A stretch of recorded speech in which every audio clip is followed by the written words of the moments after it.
Hello everyone, welcome to the What If Anime YouTube channel. Today, we are diving into an exciting new story that will take your imagination to the next level. Let's get started. What if Naruto was abandoned in Wave Mission and returned with Mito Uzumaki? And also check the description. So let's begin the story. The mist clung to the half-finished bridge like a shroud, thick enough to swallow sound and turn sunlight into murky twilight. Naruto Uzumaki's lungs burned as he gasped for breath, each exhale punctuated by a puff of condensation that dissipated into the unnatural fog.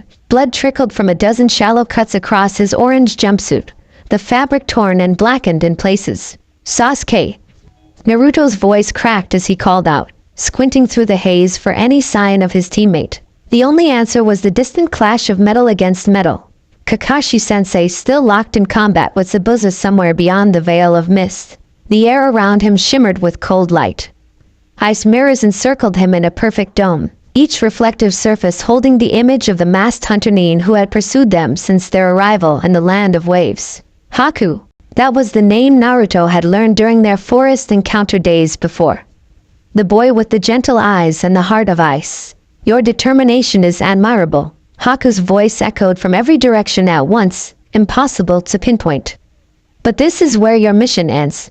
A flurry of saban needles hissed through the air. Naruto twisted, dodging some while others found their mark, sinking into his shoulder with surgical precision. He bit back a scream, fingers forming a familiar sign. Shadow Clone Jutsu. Duplicates of Naruto popped into existence. A dozen orange-clad warriors filling the mirror prison. They charged in every direction at once, kunai drawn, faces set in identical expressions of desperate determination. One by one, they vanished in puffs of smoke, dispatched by Haku's lightning-fast movements between mirrors. The masked ninja was everywhere and nowhere, a phantom of deadly efficiency. Where's Sasuke? Naruto demanded as his last clone disappeared. What did you do to him? Your friend fought bravely, Haku answered, his voice oddly gentle despite the circumstances. He awakened something powerful within himself, but even that wasn't enough. Cold dread pooled in Naruto's stomach. He thought of Sasuke's arrogant smirk, their constant bickering, the reluctant teamwork that had somehow kept them both alive until now. Despite everything, despite the insults and rivalry, they were comrades.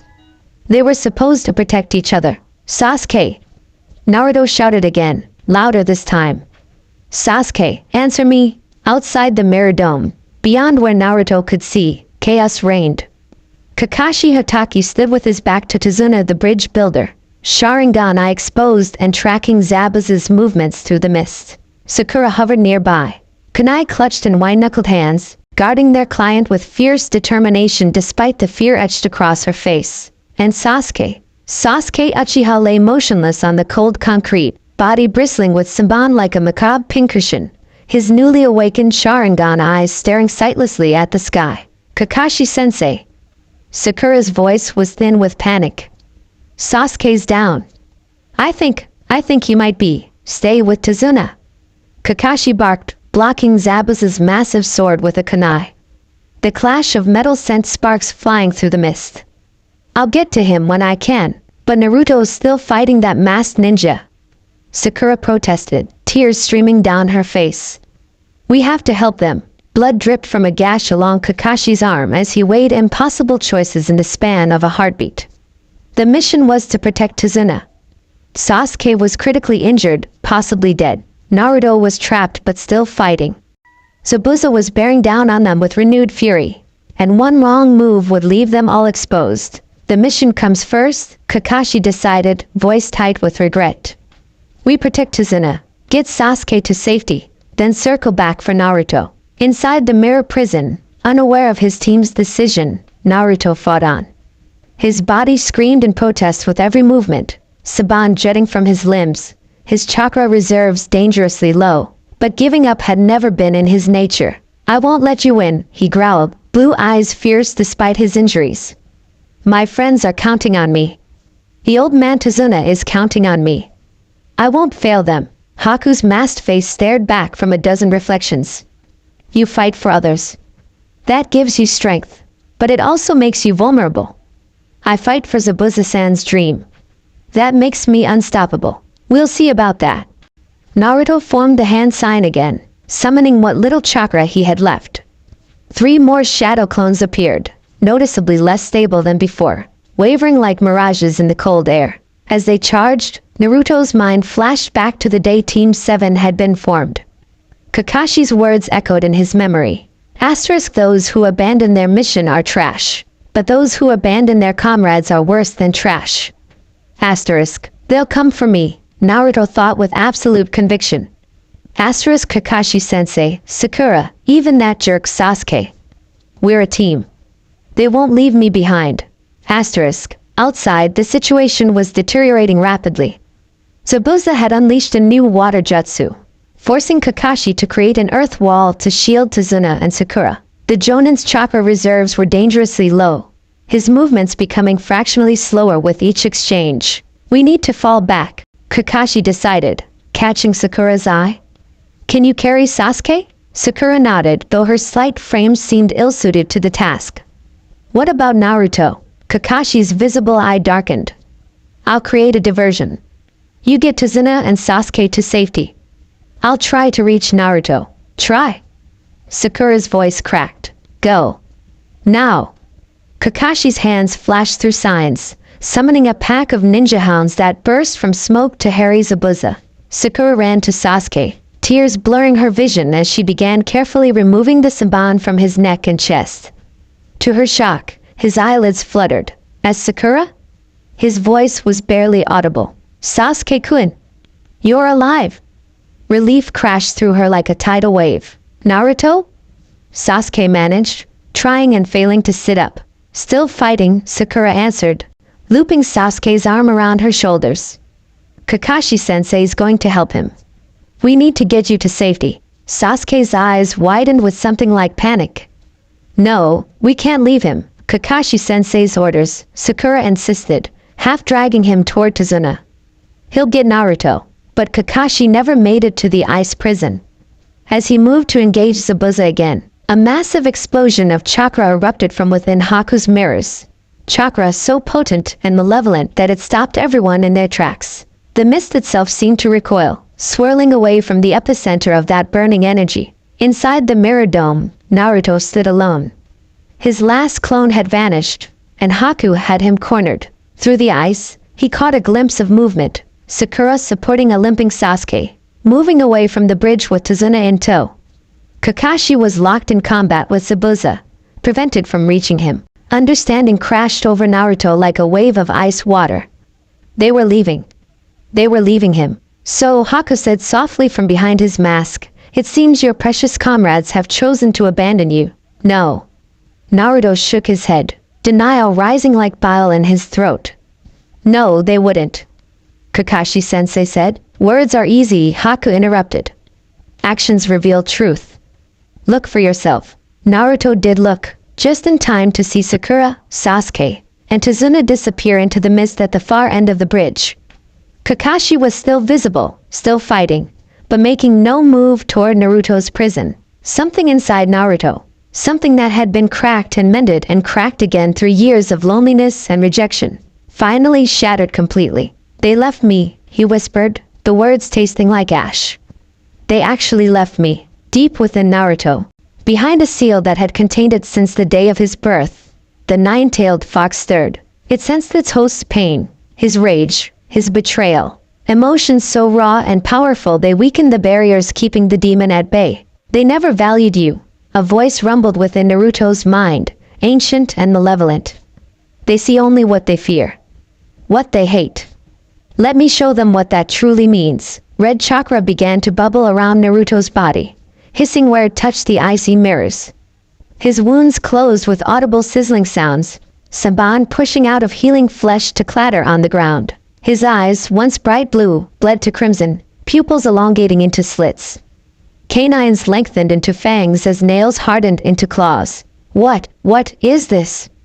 Haku backed away within his mirror, genuine fear in his voice for the first time. You wanted to see my power?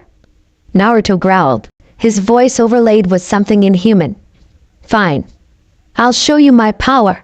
The chakra around him exploded outward in a shockwave of pure energy, shattering the ice mirrors like glass and sending Haku flying backward. The bridge itself cracked beneath Naruto's feet, concrete splintering from the pressure of the malevolent chakra. Naruto! Kakashi's shout barely penetrated the roaring in Naruto's ears. The sound of his own heartbeat, of the fox's laughter, of rage given physical form. With a howl that was more animal than human, Naruto charged at Haku. The masked ninja tried to defend himself, but Naruto moved with impossible speed, clawed hands ripping through Haku's defenses like paper. Please, Haku gasped as Naruto's hand closed around his throat. Kill me. I'd failed Zabuza-san. I'm of no use to him now. The words penetrated the red haze of Naruto's fury. He hesitated, claws millimeters from Haku's exposed throat, crimson eyes fixed on the masked face. In that moment of hesitation, an explosion rocked the far end of the bridge. The distraction was enough for Haku to break free, leaping away just as the bridge beneath them gave way with a groan of tortured metal and concrete. Naruto felt the structure collapse under him, sending him plummeting toward the dark waters below.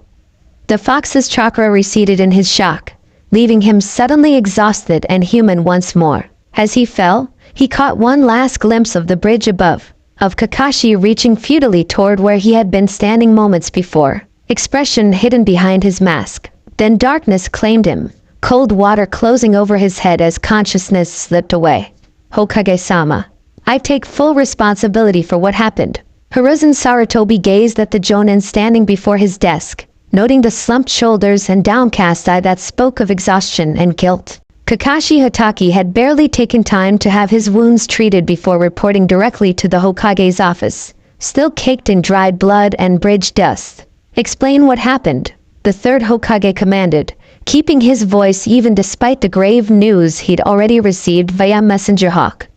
From the beginning, Kakashi recounted the mission in precise, clinical terms.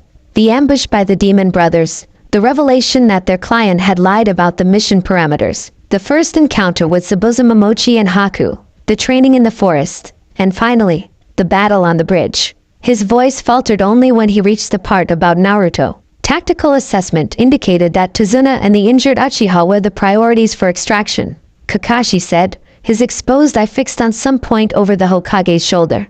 Naruto was engaged with the enemy, but still fighting. I intended to circle back for extraction once the others were secure, but you didn't. Hiruzen's statement hung in the air between them, heavy with implication. No, Hokage-sama. Before I could re-engage, there was an incident. Naruto appeared to access the Nine-Tails chakra. The power surge destabilized the bridge structure. He fell. Kakashi's voice remained steady, but his hands, clasped behind his back, trembled slightly. Recovery teams found no body. Hiruzen closed his eyes briefly, feeling every one of his 70 years. And you believe he is dead? The fall alone wouldn't have killed him, Kakashi admitted. But in his weakened state, with the ocean currents in that area, yes, I believe Uzumaki Naruto is dead. The Hokage rose from his chair, moving to gaze out the window at the village he had sworn to protect. Somewhere out there, perhaps in one of the many apartments that dotted the landscape, was Naruto's empty home. A place that had never truly been a home at all, merely a space assigned to an unwanted child. You understand what this means, Hiruzen said quietly. Not just for Konoha, but for the shinobi world. The Nine-Tails, Kakashi acknowledged. If Naruto is truly dead, the beast would eventually reform, but not for years. Possibly decades. And if he lives? Kakashi hesitated. Then we have a potentially unstable Jinchuriki who believes he was abandoned by his village. By his team. By me, he didn't say, but the words hung in the air nonetheless. Hiruzen turned back to face the jonin. You will say nothing of the Nine-Tails chakra to anyone. The official report will state that Genin Uzumaki Naruto died in the line of duty, protecting his teammates and completing the mission. His eyes hardened. Is that understood, Kakashi? Yes, Hokage-sama. Kakashi bowed deeply. And Team 7 will continue with a replacement to be determined, Hiruzen decided. The Chunin exams are approaching. They will need time to adjust to a new team dynamic. After Kakashi was dismissed, Hiruzen remained at the window, watching as twilight settled over Konoha. He thought of a small boy with whisker marks and a too bright smile, of promises made to a dying Hokage, of a village that had never seen past its own fear to recognize the hero in their midst. "Forgive me, Minato," he murmured to the stone faces watching over the village. "I have failed your son." In the Uchiha compound, now empty save for a single inhabitant, Sasuke Uchiha punched the wall of his bedroom until his knuckles bled. Each impact sent pain shooting up his arm, but he welcomed it. Anything to drown out the memory of waking in Sakura's arms to find Naruto missing. To learn that the dead last, the dobe, the annoying idiot who had somehow become his rival and something dangerously close to a friend, was gone. "Damn it," he hissed as his fist connected with the wall again. "Damn it, Naruto." He remembered fragments of the battle. Haku's ice mirrors, the desperate fight to protect each other, the moment he had leapt in front of Naruto to take a volley of Sabanen for the blonde. Then nothing but darkness until he woke to Sakura's tears. He had been ready to die for Naruto. Instead, Naruto had died for him. "It should have been me," Sasuke whispered to the empty room. "I was prepared for it to be me." His newly awakened Sharingan burned in the darkness, spinning with the memory of his failure. First his clan, now his teammate. Everyone he allowed himself to care about, however reluctantly, ended up dead. Sasuke sank to his knees, bloodied hands pressed against the floor. "I'll get stronger," he promised the silence. "Strong enough that no one else has to die for me. Strong enough to kill him." The name of his brother remained unspoken, but it pulsed through his mind like a drumbeat, alongside a newer, equally painful name, Naruto. Across the village, in a small apartment festooned with empty ramen cups and forgotten training equipment, Sakura Haruno sat on Naruto's bed, clutching his goggles and trembling hands. The Hokage had asked her to pack up his personal effects.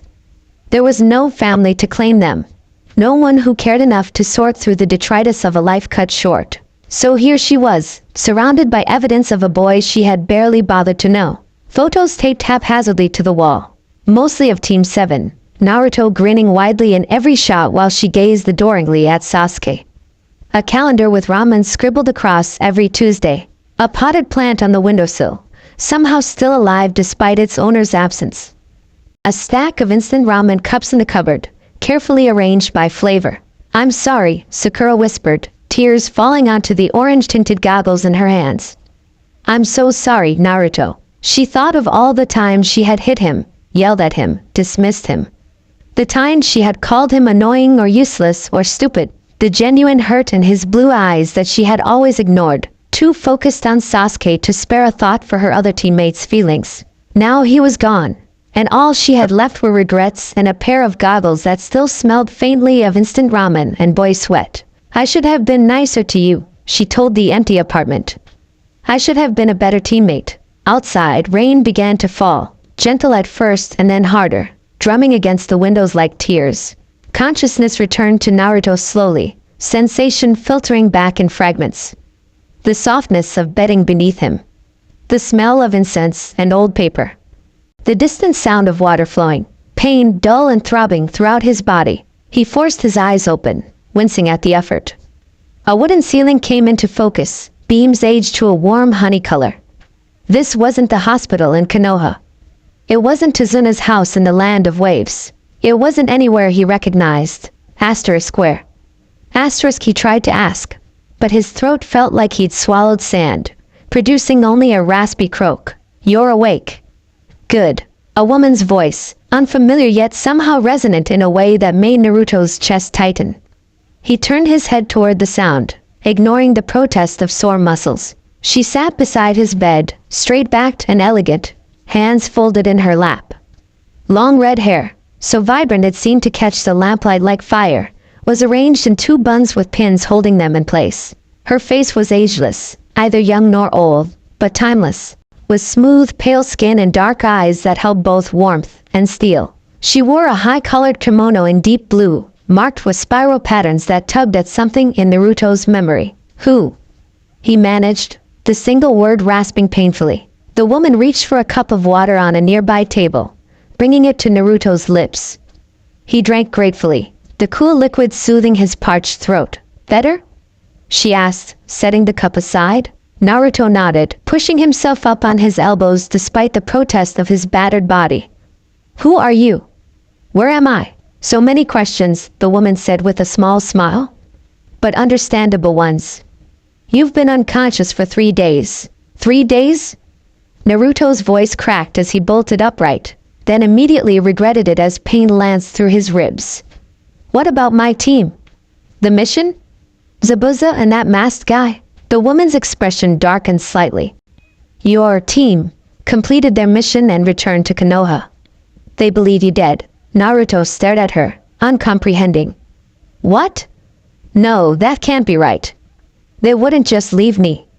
Kakashi-sensei wouldn't. I'm afraid they did, the woman interrupted gently. I saw it through your eyes as you fell. They made their choice, Naruto Uzumaki. How do you know my name? Naruto demanded, suspicion finally breaking through his confusion. Who are you? And how did I get here? Wherever here is. The woman straightened, her bearing suddenly regal despite her seated position.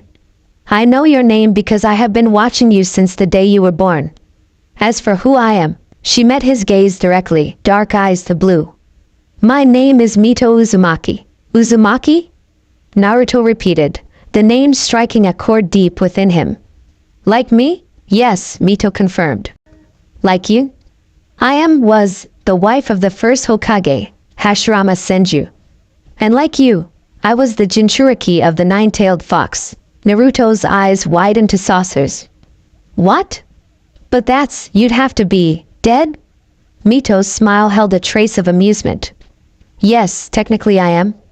My physical body died many years ago. What you see before you is a chakra construct, a fragment of my consciousness preserved through a seal of my own design. As if her words had summoned it, Naruto felt a familiar stirring within him. The fox, awake and unusually agitated. Mito, the demon growled, its voice echoing through Naruto's mind with such force that he clutched his head. So it is you. I thought I recognized your chakra, woman. And hello to you too, old friend, Mito replied, apparently able to hear the fox's voice.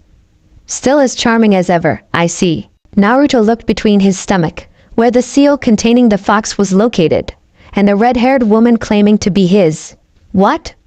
Ancestor? Relative? You can hear him? And he knows you? The fox and I were bound together for many decades, Mito explained. I was the first human vessel for its power, long before you were born. Her expression softened. And yes, Naruto.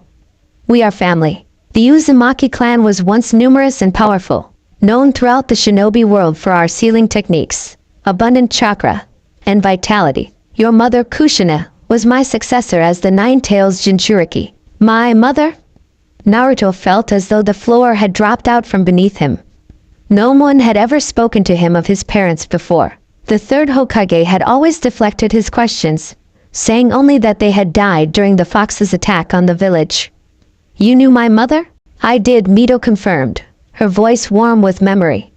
Kushina was brought to Konoha from our homeland, Uzumaki, specifically to become my successor when I grew too old to contain the fox. She was strong-willed, fiery-tempered, and possessed the special chakra needed to restrain the nine tails. A smile touched her lips.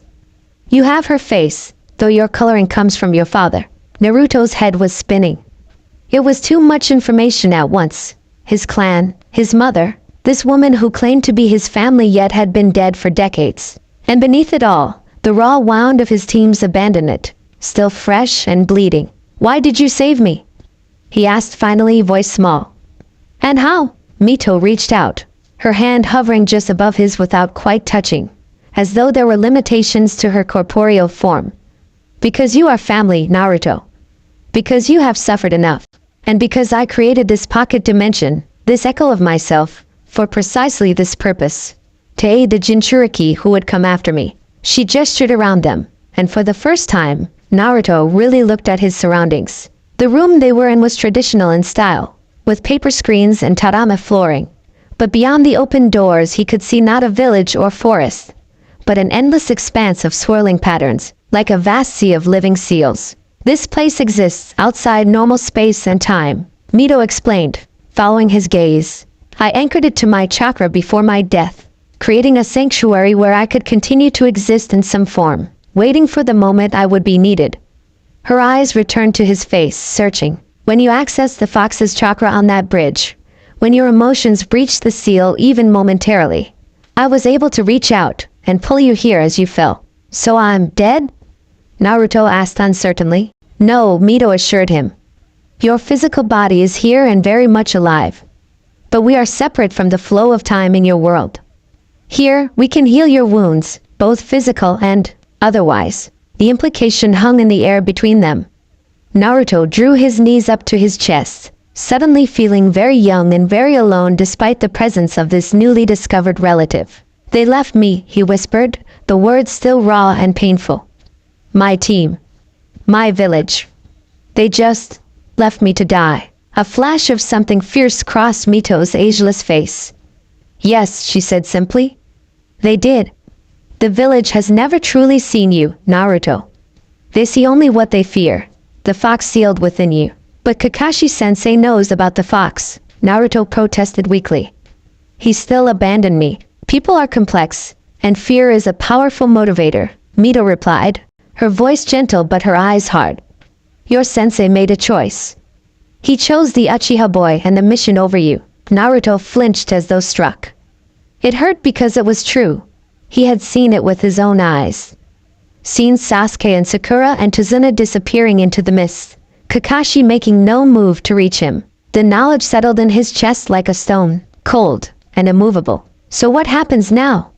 He asked, voice hollow. Mito's expression shifted, determination replacing sympathy. Now, Naruto Uzumaki, we begin your true education. About your clan, your heritage, your power. She gestured toward his stomach, where the seal containing the 9 tails was hidden beneath his tattered jumpsuit. And about the burden you carry. Education? Naruto repeated, a flicker of his old self sparking despite everything.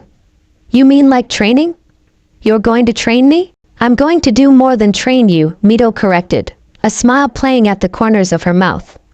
I'm going to prepare you to return to a world that thought it could discard you and forget. I'm going to help you become what you were always meant to be, the heir to the Uzumaki legacy. For the first time since waking, Naruto felt something other than pain and betrayal. A tiny flame of purpose, of possibility, kindled somewhere beneath the heavy stone of abandonment. And then? He asked, his blue eyes meeting Mito's dark ones. Mito Uzumaki smiled, and there was something in that smile that would have made the shinobi of old tremble.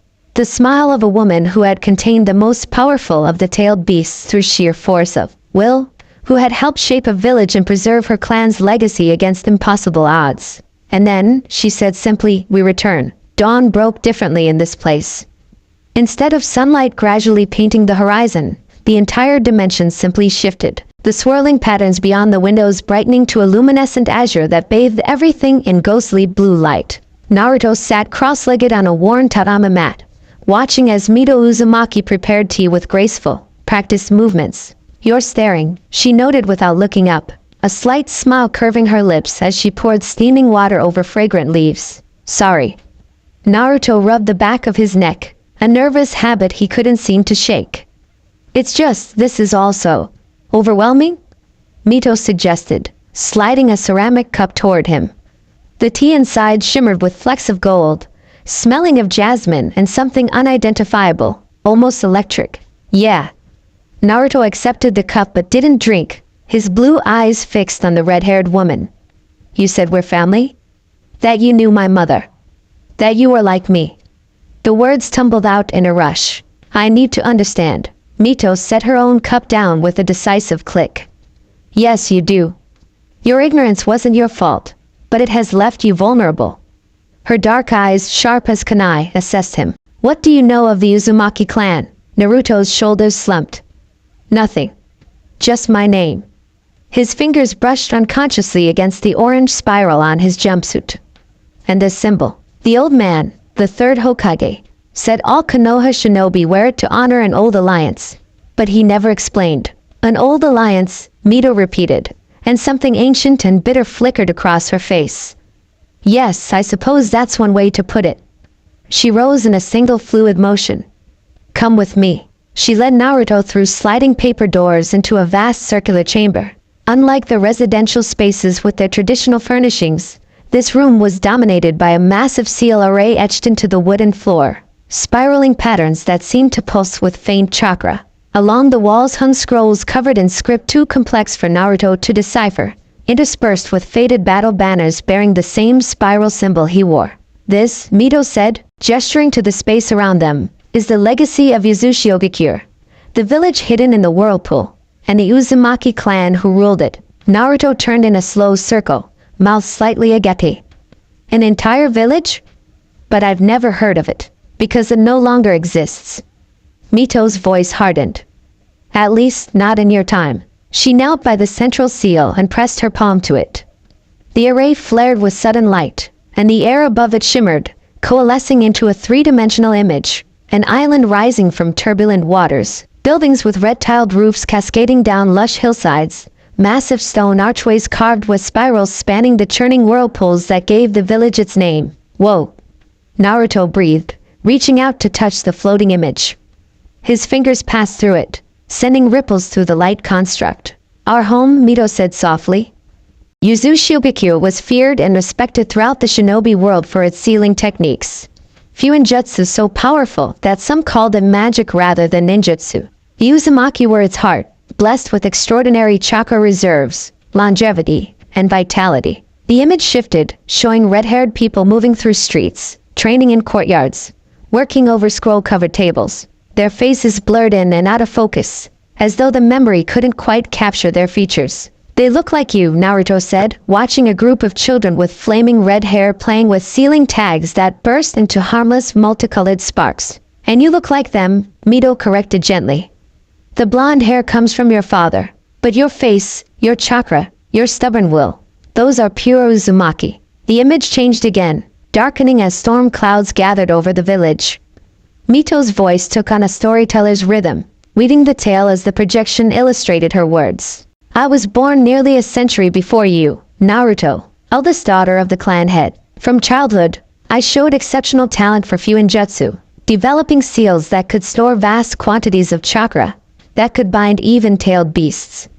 Her eyes grew distant with memory. When I was 16, a delegation arrived from the newly founded Konohagakure, the Senju brothers, Hashirama and Tobirama, seeking an alliance with Uzumaki. The image showed two men standing before a council of Uzumaki elders. One had long dark hair and wore samurai-styled armor. The other, with white hair and a sterner countenance, stood slightly behind. Hashirama Senju, Mito continued, her voice softening imperceptibly.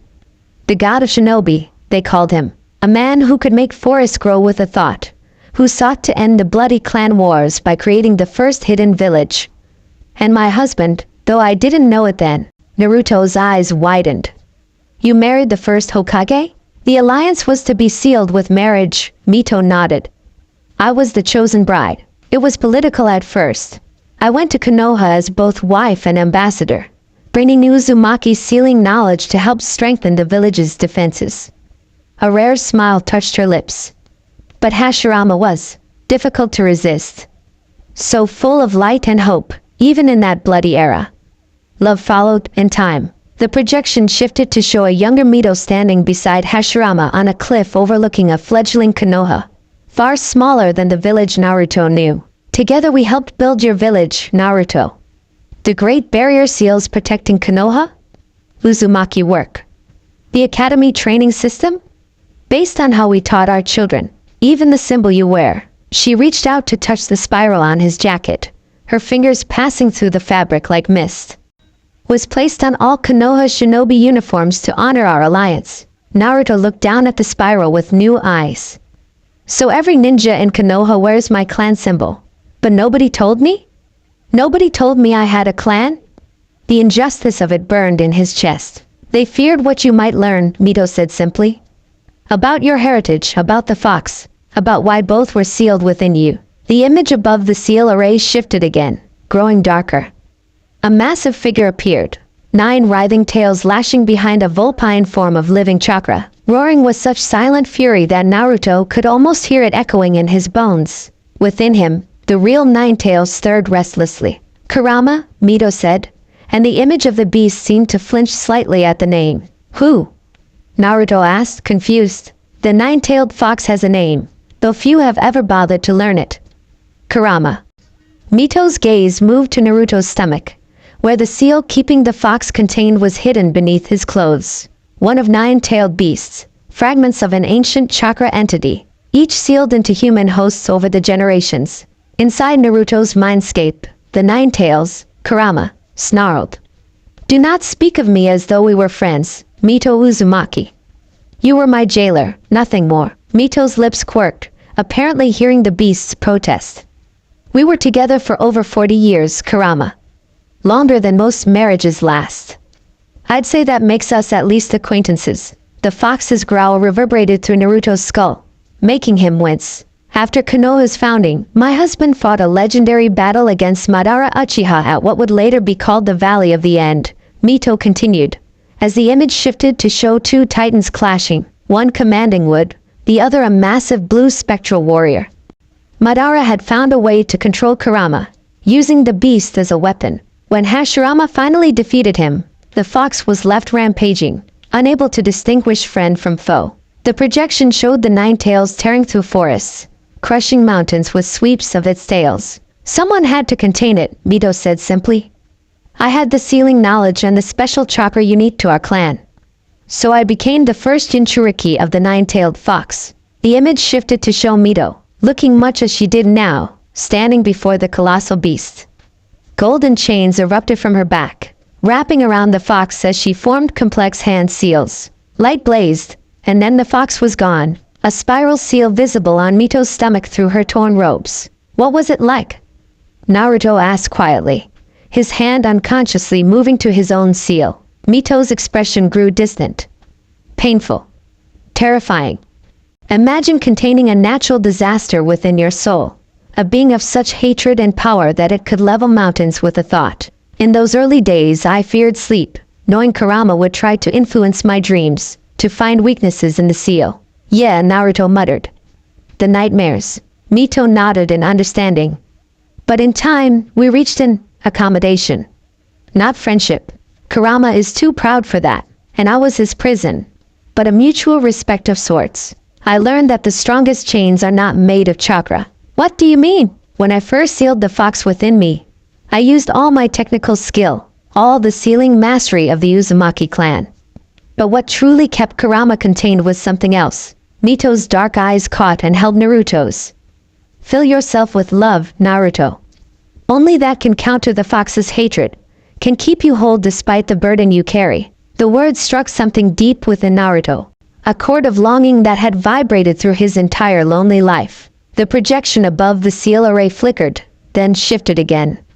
Uzumaki reappeared, but now surrounded by a fleet of ships. Figures and forehead protectors displaying various insignia swarmed the beaches. As Konoha grew stronger, other nations became wary. Mito's voice grew clinical, as though distancing herself from pain.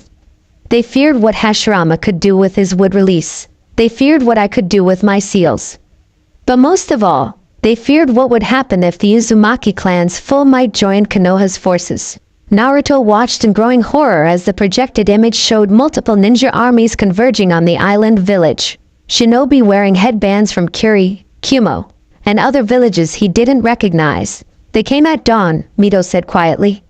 3 hidden villages, setting aside their own rivalries to eliminate what they saw as the greatest threat to the balance of power. The battle unfolded in silent, flickering images above the seal array. Uzumaki shinobi fighting desperately, red hair whipping like banners as they deployed sealing techniques that swallowed entire enemy platoons, that turned the very whirlpools surrounding their home into weapons. "Our people fought valiantly," Mito continued, her composure cracking slightly. "But they were outnumbered 10-1. Buildings crumbled. Blood stained the waters red. One by one, the defenders fell. I was in Konoha when it happened," Mito said, her voice so soft Naruto had to lean forward to hear. "With my husband. With our children. We learned too late. By the time Hashirama gathered a rescue force, there was nothing left to save." The projection showed smoldering ruins, the once proud village reduced to rubble and ash. Bodies with red hair floated in the now-come waters. "Hashirama never forgave himself," Mito whispered. "For not being there. For not foreseeing the attack. The alliance was supposed to protect both our villages, but in the end, Konoha survived while Yuzushiobikure fell. The image faded, leaving the room in semi-darkness. Naruto sat motionless, trying to absorb the enormity of what he'd just witnessed. The rise and fall of his ancestral home, a heritage he'd never known existed. Some survived, Mito added after a moment. Those who were away from the village, or who managed to flee. They scattered across the nations, hiding their identities, changing their names. Only a handful kept the Uzumaki name, your mother among them. My mother, Naruto repeated, the words still strange on his tongue. Kushina. Mito nodded, and the projection shifted one last time, showing a young girl with bright red hair, face round with childhood but set in a determined scowl that reminded Naruto startlingly of his own reflection. Kushina was brought to Konoha when I was in my twilight years, Mito explained. Selected specifically for her special chakra and vitality. Ideal traits for a Jinchuriki. Wait, Naruto interrupted, pieces clicking into place. You mean she was brought there to replace you? To take the fox? Yes, Mito confirmed. The transfer of a tailed beast is almost always fatal to the original host. I was prepared for that. But Kushina, a genuine smile lit Mito's face. She was so fierce, so full of fire. She burst into my hospital room, this little girl with her hair flying around her like flames, and announced that she was going to be Hokage someday. The projection showed Kushina standing defiantly before a group of Konoha boys, shouting something with her fists clenched. Then it shifted to an older Kushina, standing beside a tall blonde man whose face made Naruto's breath catch. The fourth Hokage, he whispered, recognizing the face from the monument that overlooked Konoha. Mito nodded. Minato Namikaze. A sealing prodigy in his own right, though not of Uzumaki blood. And your father? The world seemed to tilt beneath Naruto. My father? The fourth Hokage was my father? Yes. Mito's gaze was compassionate but unflinching. The man who sealed the nine tails into you was your own father.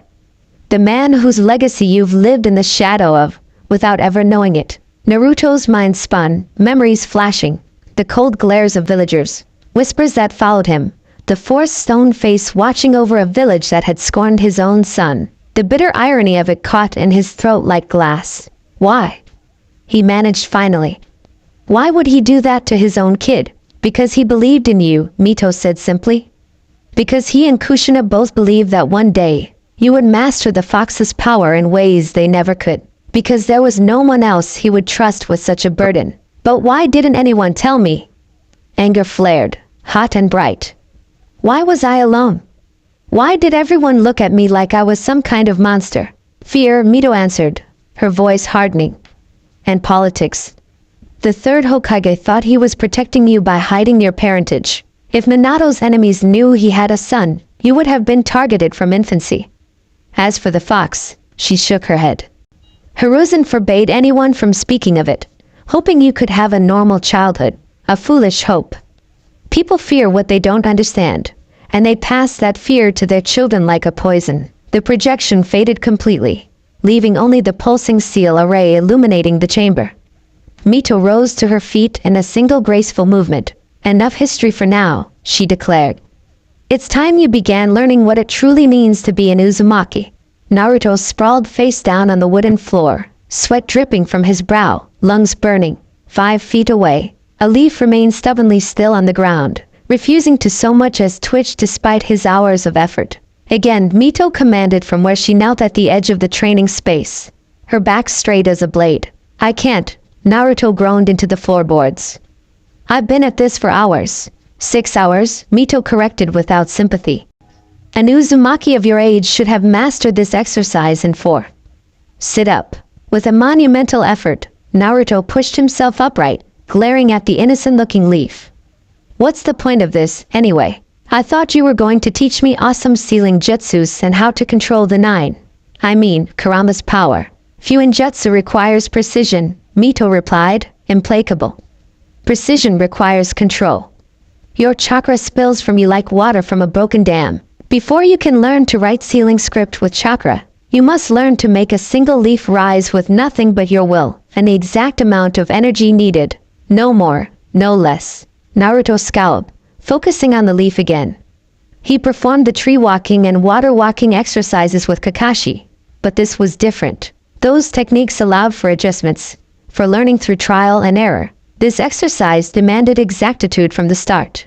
A measured application of chakra so precise it could lift a leaf vertically without disturbing the air around it. He extended his hand, channeling chakra through his palm toward the leaf. Too much. It shot across the room like it had been caught in a gale. Mito didn't even blink as it was past her ear. Again, she said, placing another leaf before him. Days blended into weeks in the strange, timeless dimension. The sky beyond the windows never truly darkened to night, merely dimming to a deep cobalt before brightening again in what Mito called the cycling.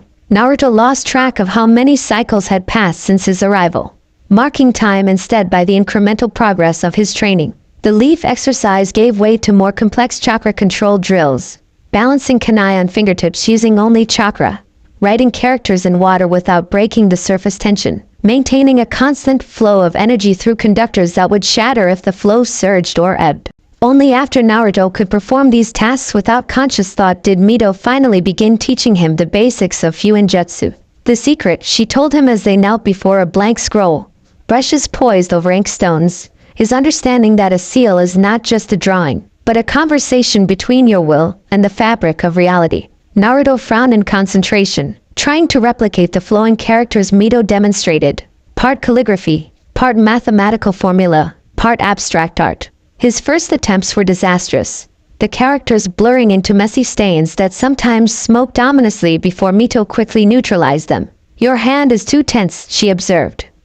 The brush should be an extension of your arm an extension of your will. My will wants to blow stuff up, Naruto muttered, earning a rare, fleeting smile from his stern teacher. That can be arranged, once you learn to do it without blowing yourself up in the process. Gradually, painstakingly, Naruto began to grasp the underlying principles. Each stroke of the brush channeled chakra in specific ways. Combinations of symbols created effects greater than the sum of their parts. The precision that had seemed so pointless during his initial training now made perfect sense. A single misplaced line could transform a storage seal into an explosive tag, or render a barrier permeable to exactly the wrong type of energy. Why doesn't everyone learn this?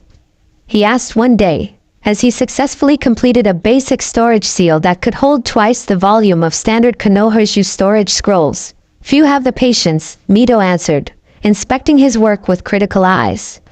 Fewer still have the chakra reserves to power the more complex arrays, and the true mastery of Fuinjutsu was jealously guarded by our clan. She tapped his seal with an approving nod. This is acceptable. Tomorrow we begin combat applications. Naruto perked up instantly. You mean like explosive tags? Or sealing away enemy jutsu? Eventually, Mito allowed. But first, you must learn to apply seals instantaneously, in the heat of battle. Her dark eyes glinted with something almost mischievous. I hope you're ready to lose. Repeatedly. She wasn't kidding. Their first combat application session left Naruto pinned to the floor with glowing chakra restraints, unable to move so much as a finger. Too slow, Mito critiqued, releasing the seal with a casual flick of her wrist. In the time it took you to draw that storage seal, I could have killed you 14 different ways. Naruto pushed himself up with a groan. But you didn't even use a brush. You just touched me and the seal appeared. The brush is a crutch, Mito said dismissively. A true seal master needs only their chakra and their will. She held up her palm, where faint blue lines glowed briefly before fading into her skin. With enough practice, you can inscribe the basic matrices directly into your own chakra pathways, ready to deploy at a touch. Show me, Naruto demanded, eyes alight with excitement. Mito shook her head. Not yet. First, you must learn to feel chakra as an extension of yourself, to understand its ebbs and flows without conscious thought. How? More leaf exercises? Naruto couldn't keep the dismay from his voice. No. Mito's expression turned grave. It's time you truly confronted what lies within you. Naruto stood before the massive cage in his mindscape, golden bars stretching up into darkness, a simple paper seal holding them shut. Beyond the bars, two enormous red eyes glowed in the blackness, fixed on him with ancient malice. Kurama, Naruto said, testing the name on his tongue. A rumbling growl answered him. so deep it vibrated through the shallow water covering the floor of the mindscape. So, my jailer finally deigns to address me by name. Should I be flattered? I didn't know you had a name, Naruto replied honestly. No one told me. No one tells you anything, boy. The fox's massive head emerged from the shadows, teeth gleaming in a mirthless grin. Not about me. Not about your parents. Not about why the village you so desperately want to acknowledge you would rather see you dead. The words stung, but Naruto stood his ground. Mito-sama says we need to work together. A harsh, barking laugh echoed through the chamber. Does she now? And what does the esteemed Lady Mito suggest? That we become friends? That I willingly lend my power to a human child? The fox's tails lashed behind him, splashing the dark water. I have been imprisoned by Uzumaki for 3 generations. First Mito, then your mother, now you. Why should I cooperate with my captors? Naruto hadn't expected the conversation to be easy, but the raw hatred in Kurama's voice still took him aback. He thought carefully before answering, remembering Mito's guidance. Because we're stuck with each other, he said finally. Because I don't want to fight you every time I need your chakra. And because... He hesitated, then pressed on. Because I think you're tired of being used as a weapon. The fox went very still, his massive eyes narrowing to slits. What would you know of what I want, Uzumaki Naruto? Not much, Naruto admitted. But Mito-sama told me about Madara Uchiha controlling you with his Sharingan. About other Jinchuriki being turned into human weapons. That's not what I want. What you want is irrelevant, Kurama snarled. Humans always use power for their own ends. You are no different. Maybe not, Naruto conceded. But I'm willing to try to be. He stepped closer to the cage, close enough that he had to crane his neck to meet the fox's gaze. Mito-sama says there are people out there, an organization called Akatsuki, hunting Jinchuriki. Hunting us. If they get me, they get you too. Doesn't it make sense for us to work together? At least against common enemies? Kurama regarded him silently for a long moment, ancient eyes unreadable. Finally, the fox huffed, sending warm breath washing over Naruto like a desert wind. You are either very brave or very foolish to approach my cage so boldly, he observed. But you speak sense, loath as I am to admit it. The Akatsuki seek to extract and harness the tailed beasts for their own purposes. A fate neither of us would enjoy. So, we have a deal? Naruto asked hopefully. Not so fast, Kit. Kurama's tails swished contemplatively. I will consider a limited cooperation. Access to my chakra under specific circumstances. In return, you will modify the seal. One massive claw tapped the paper tag holding the cage closed. Naruto took an instinctive step back. Whoa, I can't just release you. Not release, Kurama interrupted with an impatient growl. Modify. The current configuration suppresses my awareness, keeps me in constant darkness except when you actively draw on my power. I want to see through your eyes, to know what threats approach. And I want the water gone from this place. He flicked his tails, splashing the ankle-deep liquid covering the floor of the mindscape. It's perpetually cold and unpleasant. Naruto blinked, nonplussed. Of all the demands he might have expected from an ancient chakra beast, interior decorating hadn't been on the list. I'd have to talk to Mito-sama about the seal modifications, he said cautiously. But I think I can change how this place looks on my own. It's my mind, after all. He closed his eyes, concentrating. When he opened them again, the water was gone, replaced by a dry stone floor etched with the spiral pattern of the Uzumaki clan. The dark pipes overhead transformed into a vaulted ceiling through which filtered soft light, illuminating the chamber without the harsh glare that had characterized it before. Kurama looked around, surprise evident even on his inhuman features. Acceptable, he rumbled after a moment. Bring Mito. We will discuss terms. Outside the mindscape, Mito sat watching Naruto's meditative form with keen interest. When his eyes finally opened, she raised an elegant eyebrow. Well? She prompted. How did your first real conversation with our mutual friend go? Naruto rubbed his eyes, readjusting to the physical world. He wants to modify the seal. Something about seeing through my eyes and getting rid of the water in there. And he's not as angry as I expected. I mean, he's still angry. But it feels more like really old anger. if that makes sense. Like he's been mad for so long he's almost tired of it. Mito nodded thoughtfully.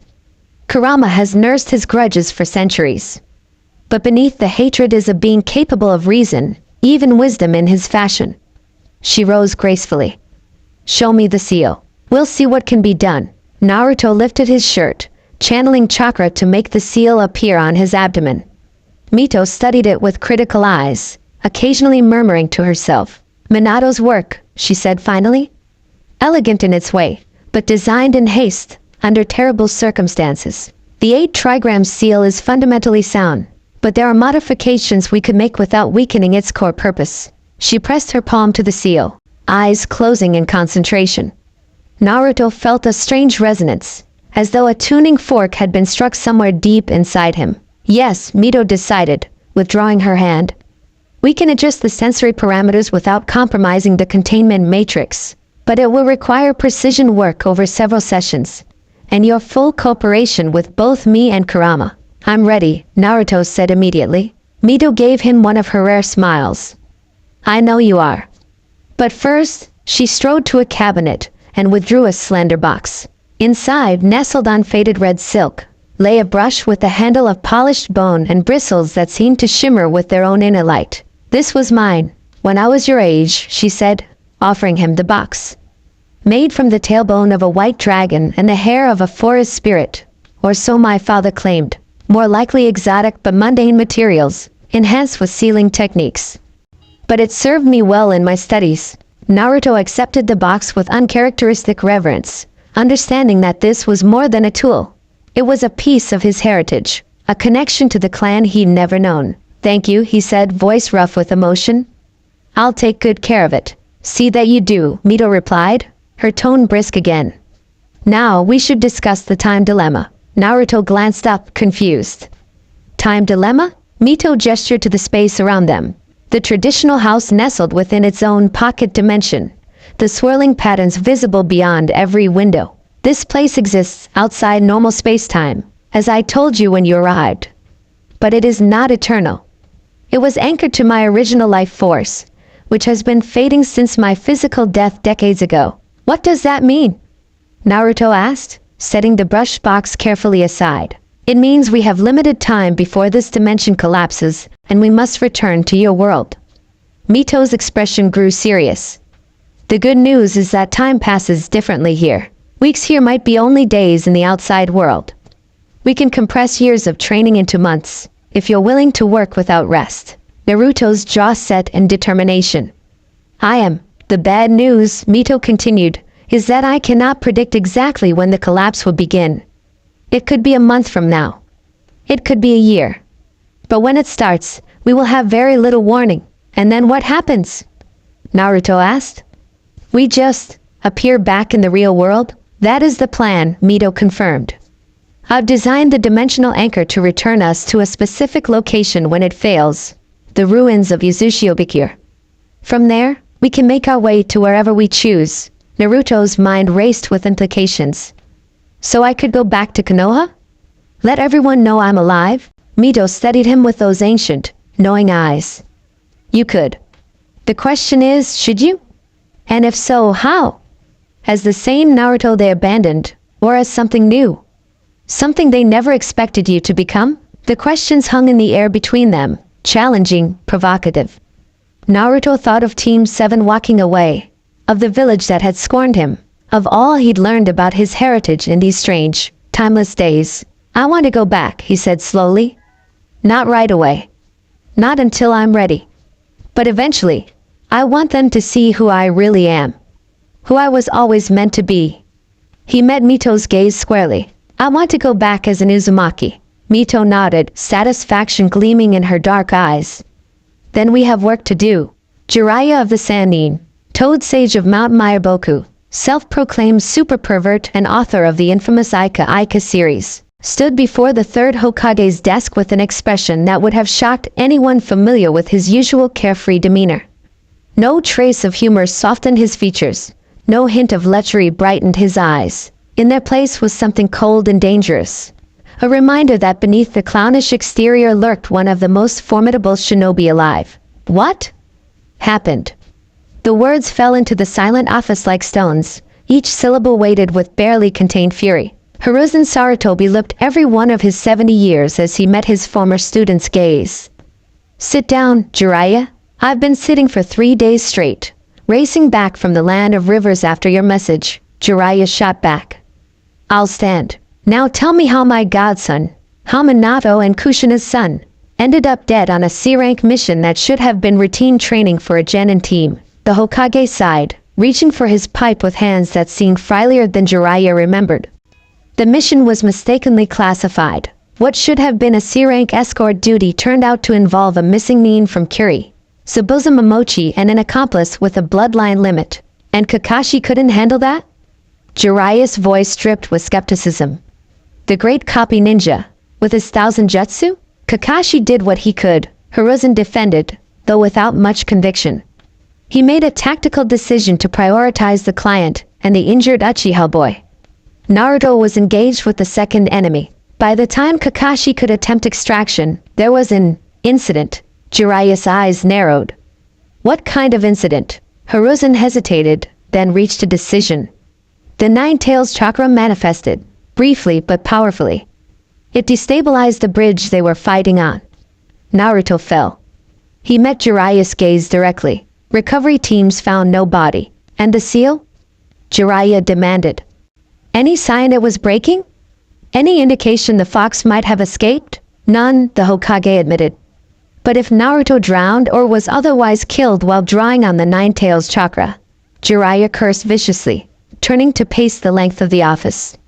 The seal was designed to release the fox's chakra back into nature if Naruto died a natural death, preventing it from reforming for decades. But if he died while actively channeling the beast's power? He ran a hand over his face. It's uncharted territory. The fox could reform much sooner. Or it could be trapped in limbo, or something else entirely. Which is why I recalled you immediately, Hiruzen said. You're our foremost seal expert. If anyone can determine the fox's status, it's you. I should have been here, Jiraiya muttered, more to himself than the Hokage. I should have been training him, protecting him. Not gallivanting around gathering intelligence while he was growing up alone. We agreed it was for the best, Hiruzen reminded him gently. Your spy network. Don't, Jiraiya cut him off harshly. Don't pretend this was the only option. We both know we failed him. His voice dropped, heavy with regret. I failed Minato and Kushina. I promised them I'd watch over him. Silence filled the office, broken only by the soft tick of the clock on the wall. What's done is done, Hiruzen said finally. The question now is what happens next. Jiraiya straightened, professionalism reasserting itself. I'll need to examine the location where it happened. Interview witnesses. Check the seal design for any contingencies Minato might have built and that we didn't know about. Already arranged, the Hokage nodded. A team is ready to escort you to the land of waves at your convenience. Kakashi has been relieved of his current duties to assist you. Kakashi, Jiraiya repeated, his tone carefully neutral. Yes, I look forward to speaking with him. Hiruzen caught the dangerous undercurrent. He's punishing himself more than you ever could, Jiraiya. The man's barely slept since it happened. Good. Jiraiya moved toward the door, then paused. The village? How much do they know? Only that Naruto died during a mission, Hiruzen answered. Nothing about the fox. Jiraiya nodded absently, his mind already racing with calculations, theories, plans. One more thing, he said without turning around. The rest of Team 7. How are they handling it? As well as can be expected, the Hokage sighed. The Haruno girl blames herself for not being stronger. And Sasuke Uchiha. He trailed off. What about him? Jiraiya prompted. He's channeling his grief into training, Hiruzen said carefully. With concerning intensity. Jiraiya grunted, unsurprised. Keep an eye on him. The last thing we need is another Uchiha going off the deep end. He raised a hand in a perfunctory farewell. I'll report what I find. As the door closed behind his former student, Hiruzen Sarutobi slumped in his chair, suddenly looking every day of his age and more. He reached into a drawer and withdrew a photograph. Team 7 on the day of their formation. Kakashi looking bored, Sakura beaming at the camera, Sasuke scowling, And Naruto, grinning with that boundless optimism that had somehow survived years of loneliness and rejection. "I'm sorry, Naruto," he whispered to the empty office. "I failed you in life. I won't fail your memory." In the training grounds of the Uchiha compound, Sasuke drove his fist into a wooden post with enough force to send splinters flying, ignoring the pain as his already raw knuckles split open again. "Not enough," he muttered, repeating the strike with his other hand. Still not enough. Blood smeared the post, but he paid it no mind. Physical pain was a distraction from the images that haunted him. Haku's Senbon piercing his body, the world going dark, and then waking to find Naruto gone, sacrificed. Because Sasuke hadn't been strong enough. Asterisk first my clan. Now my teammate. Asterisk the thought drove him to hit harder, faster, ignoring the tearing sensation in his muscles. Always someone else paying the price for my weakness. He activated his Sharingan, the two tomo in each eye spinning as he picked up speed, visualizing Haku's movements as they had been on the bridge. If he could just perfect his response, just eliminate that split second of hesitation. "You'll break your hands before you break that post, you know." Sasuke whirled, dropping instantly into a defensive stance. Kakashi stood at the edge of the training ground, visible eye creased in what might have been a smile if it reached the rest of his face. "What do you want?" Sasuke demanded, not relaxing his guard. "To see how you're doing," Kakashi replied mildly. "And to tell you that training resumes tomorrow." "Dawn." Sasuke's eyes narrowed. "With who?" "You." "With me," Kakashi confirmed. "The Chunin exams are in a month. I've requested a temporary replacement for Team 7 so you can still participate." "Replacement," Sasuke repeated, the word bitter on his tongue. "You mean for Naruto?" Something flashed across Kakashi's mostly hidden face. Pain, or guilt, or something else entirely. "Yes." Sasuke turned back to the post, throwing another punch that left a bloody smear across the abused wood. "Fine." He could feel Kakashi watching him, assessing, judging. It made his skin crawl. "It wasn't your fault," the Jonin said finally. Sasuke's fist froze mid-strike. "What? What happened to Naruto?" Kakashi clarified. "It wasn't your fault. The mission went sideways. We all made choices. Some of them weren't the right ones." There was a rawness in his voice that Sasuke had never heard before. "But you did everything you could." "No," Sasuke said flatly, lowering his hand. "I didn't. I lost consciousness. I was too weak to finish the fight." He turned to face his sensei, Sharingan still blazing. "But I won't be weak again. I'll get stronger. Strong enough that I never lose another person He cut himself off, the word care about hovering unspoken. Kakashi studied him for a long moment, then nodded once. "Dawn," he repeated, and vanished in a swirl of leaves. Alone again, Sasuke resumed his training, driving himself harder, pushing past exhaustion towards something that felt like clarity. Every strike was a promise, to his dead clan, to his vanished teammate, to himself. Never again. Across Konoha, rumors spread like wildfire through the civilian quarters, through shinobi training grounds, through administrative offices and market stalls. "Did you hear? The demon fox Brad is dead. Good riddance, I say." "Sure, not so loud." "The third made it illegal to talk about. You know, I heard he died protecting his team." "Doesn't sound much like a monster to me." "My cousin's on the recovery team. Says they haven't found a body." "What if it's not really dead?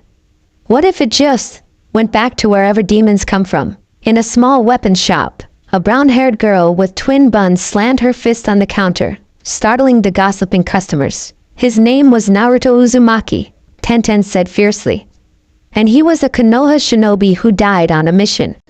Show some respect." The civilians shuffled uncomfortably under her glare, muttering apologies as they paid for their purchases and left. When the shop was empty, Tenten slumped, thinking of the loud blonde boy she'd sometimes seen around the village. Always alone, always trying too hard, always getting back up no matter how many times he was knocked down. She'd never really known him. Few had bothered to try. But something about his absence left a void that felt larger than the space one small, orange-clad genin should have occupied. Outside, rain fell on Konoha, washing blood from a training post in the Uchiha compound.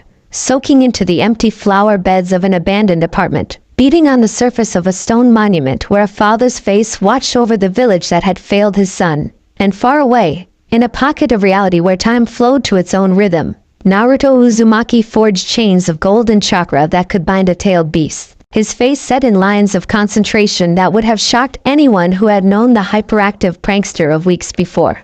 Beside him, Mito Uzumaki nodded in approval, watching the legacy of their clan take shape in the hands of its last true heir. Again, she commanded, and Naruto obeyed, summoning the chains once more, each attempt stronger than the last. The world exploded in a flash of golden light.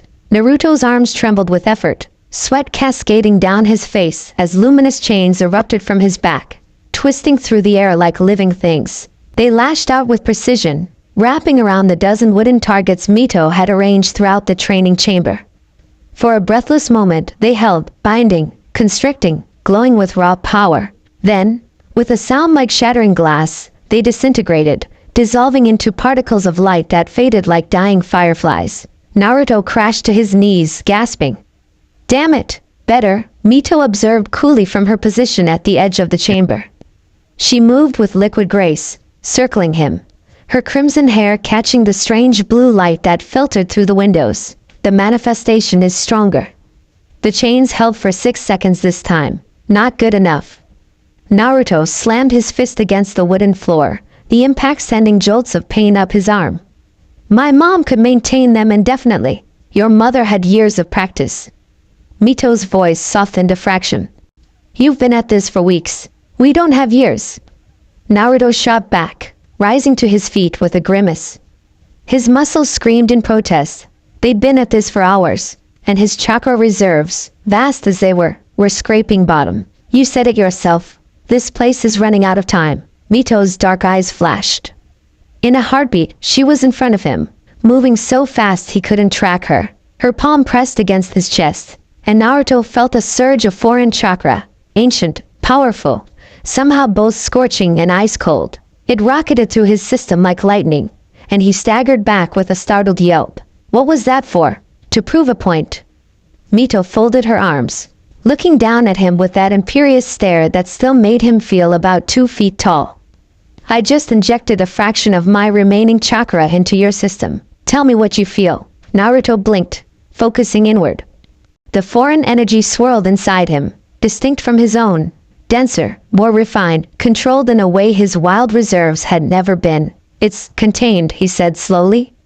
"Like water in a bottle instead of a river. And it's moving through specific channels, not just flooding everywhere." "Precisely." Mito nodded, a hint of approval in her expression. "The chakra chains aren't just about raw power, Naruto. They're about precision, control, direction." She tapped her temple. "Intent. The chains are a physical manifestation of your will, shaped through your chakra."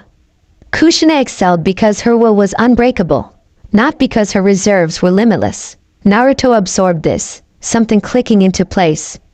"So it's not about making more chakra, but about directing what I have more efficiently?" A rare smile touched Mito's lips. "Now you're thinking like an Uzumaki." She stepped back, gesturing to the targets he'd failed to hold. "Again. But this time, don't try to overwhelm them with force. Visualize the exact path you want each chain to follow. Feel the wood of the targets, the air between you and them. Make your chakra an extension of your senses, not just your strength." Naruto closed his eyes, drawing a deep breath that filled his lungs and steadied his racing heart. He reached for his chakra, not grabbing wildly as he once would have, but touching it with newfound awareness, feeling its texture, its movement, its potential. Asterisk direction. Precision. Will. Asterisk. His eyes snapped open, blazing with determination. The chains burst from him again, but this time there was no wasted energy, no wild flailing. Each golden link flowed from his back like liquid metal, coiling through the air with serpentine grace, wrapping around the targets with calculated pressure, enough to hold, not enough to splinter. 10 seconds passed. Then 20. 30.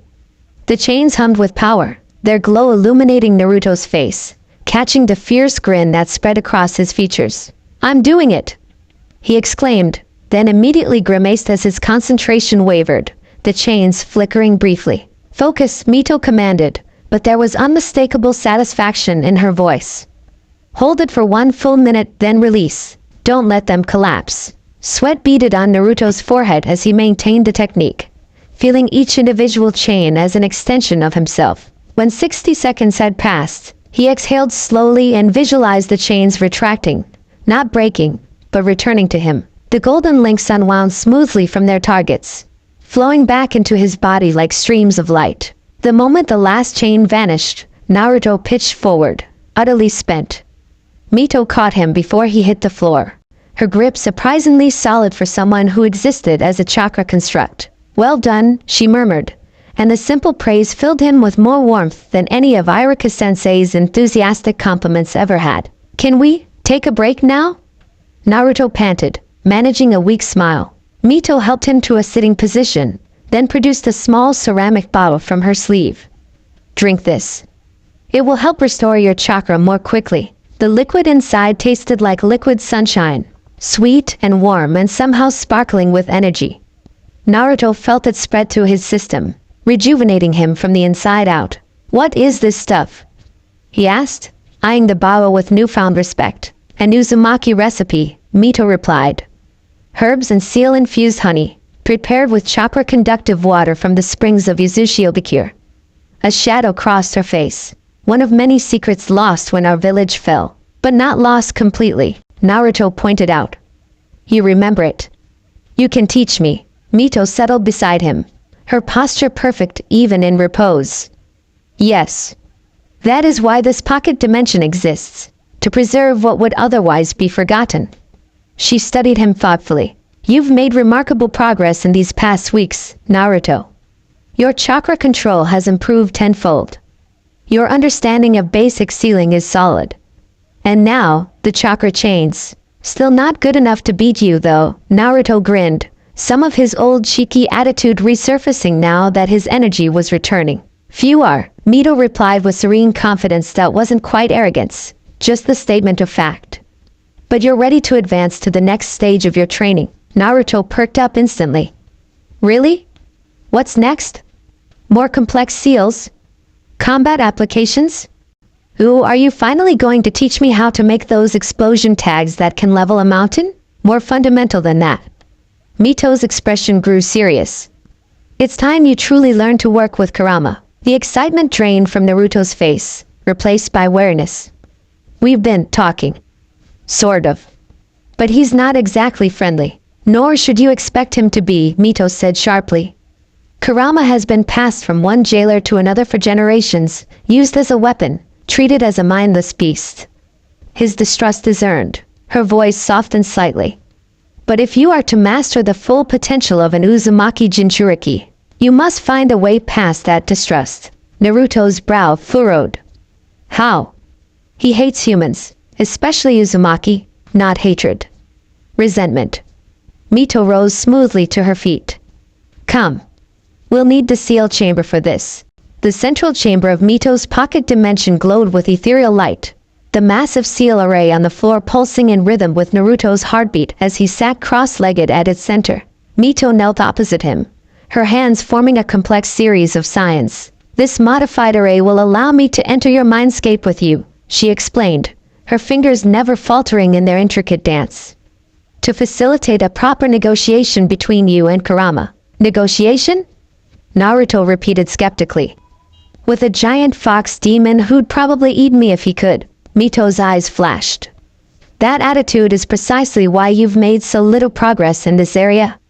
Kurama is not simply a beast or a demon. He is a sentient being of enormous power and ancient wisdom, however buried beneath layers of justified anger." She completed the final seal. "If you approach him expecting only hatred, that is all you will receive." The array beneath them blazed suddenly, lines of complex script crawling up their bodies like luminous vines. Naruto felt a sharp tug behind his navel, a disorienting sense of falling while remaining perfectly still, and then darkness. When his vision cleared, he stood in a familiar corridor, water lapping at his ankles. But something was different. The space was brighter than he remembered, the oppressive gloom replaced by a diffuse, sourceless light. And beside him stood Mito, solid and real within the mindscape. You've made some improvements, she observed, glancing around. Though it could still use work. I got rid of the water in the fox's chamber like he asked, Naruto explained as they moved forward. And made it less dark. Still feels like a sewer though. It's a reflection of your inner landscape, Mito replied. Change that, and this will change too. They turned a corner and faced the massive barred gate that held Kurama. Beyond the bars, two enormous crimson eyes opened, fixing them with a baleful stare. Mito Uzumaki, the fox rumbled, his voice echoing through the chamber. Come to gloat over your successor's progress in keeping me imprisoned? Come to facilitate a conversation long overdue, Mito corrected, approaching the gate without a hint of fear. You've had time to consider Naruto's proposal. Are you ready to discuss terms? A harsh laugh reverberated from the darkness. Terms? As if I have a choice in my captivity. Massive fangs gleamed as Kurama leaned closer to the bars. But very well. Let us talk. Naruto stepped forward, standing shoulder to shoulder with Mito. Despite his nervousness, he met the fox's gaze directly. I meant what I said before. I don't want to fight you every time I need your power. And I don't want to be used as a weapon, any more than you do. Pretty words. Kurama's tails lashed behind him, creating gusts of wind that ruffled Naruto's hair. But humans always say one thing and do another. Your own village. Did they not preach about protecting their own while treating you like refuse? Did your precious team not abandon you at the first opportunity? The words struck a still raw nerve, and Naruto flinched. That's different. Is it? The fox leaned even closer, one massive eye filling Naruto's vision. Or does it simply prove my point? Humans cannot be trusted. Not by me, and not by you, little Jinchuriki. Enough, Kurama, Mito interjected, her voice like steel. We're not here to reopen wounds. We're here to forge a new path forward. She turned to Naruto. Tell him what you offer, not promises for some distant future, but concrete changes. Now, Naruto swallowed, gathering his thoughts. This was the moment Mito had been preparing him for. To speak not as a frightened child or an ignorant vessel, but as an equal in negotiations that would shape both their futures. First, the seal modifications we discussed, he began, gesturing to the paper tag that kept the gate closed. I can adjust it to allow you awareness of the outside world through my senses. You'll see what I see, hear what I hear. No more darkness unless I'm unconscious. One of Kurama's ears twitched, indicating interest despite himself. Second, better accommodations in here. Naruto spread his arms. This mindscape is part of me, but it's your home too.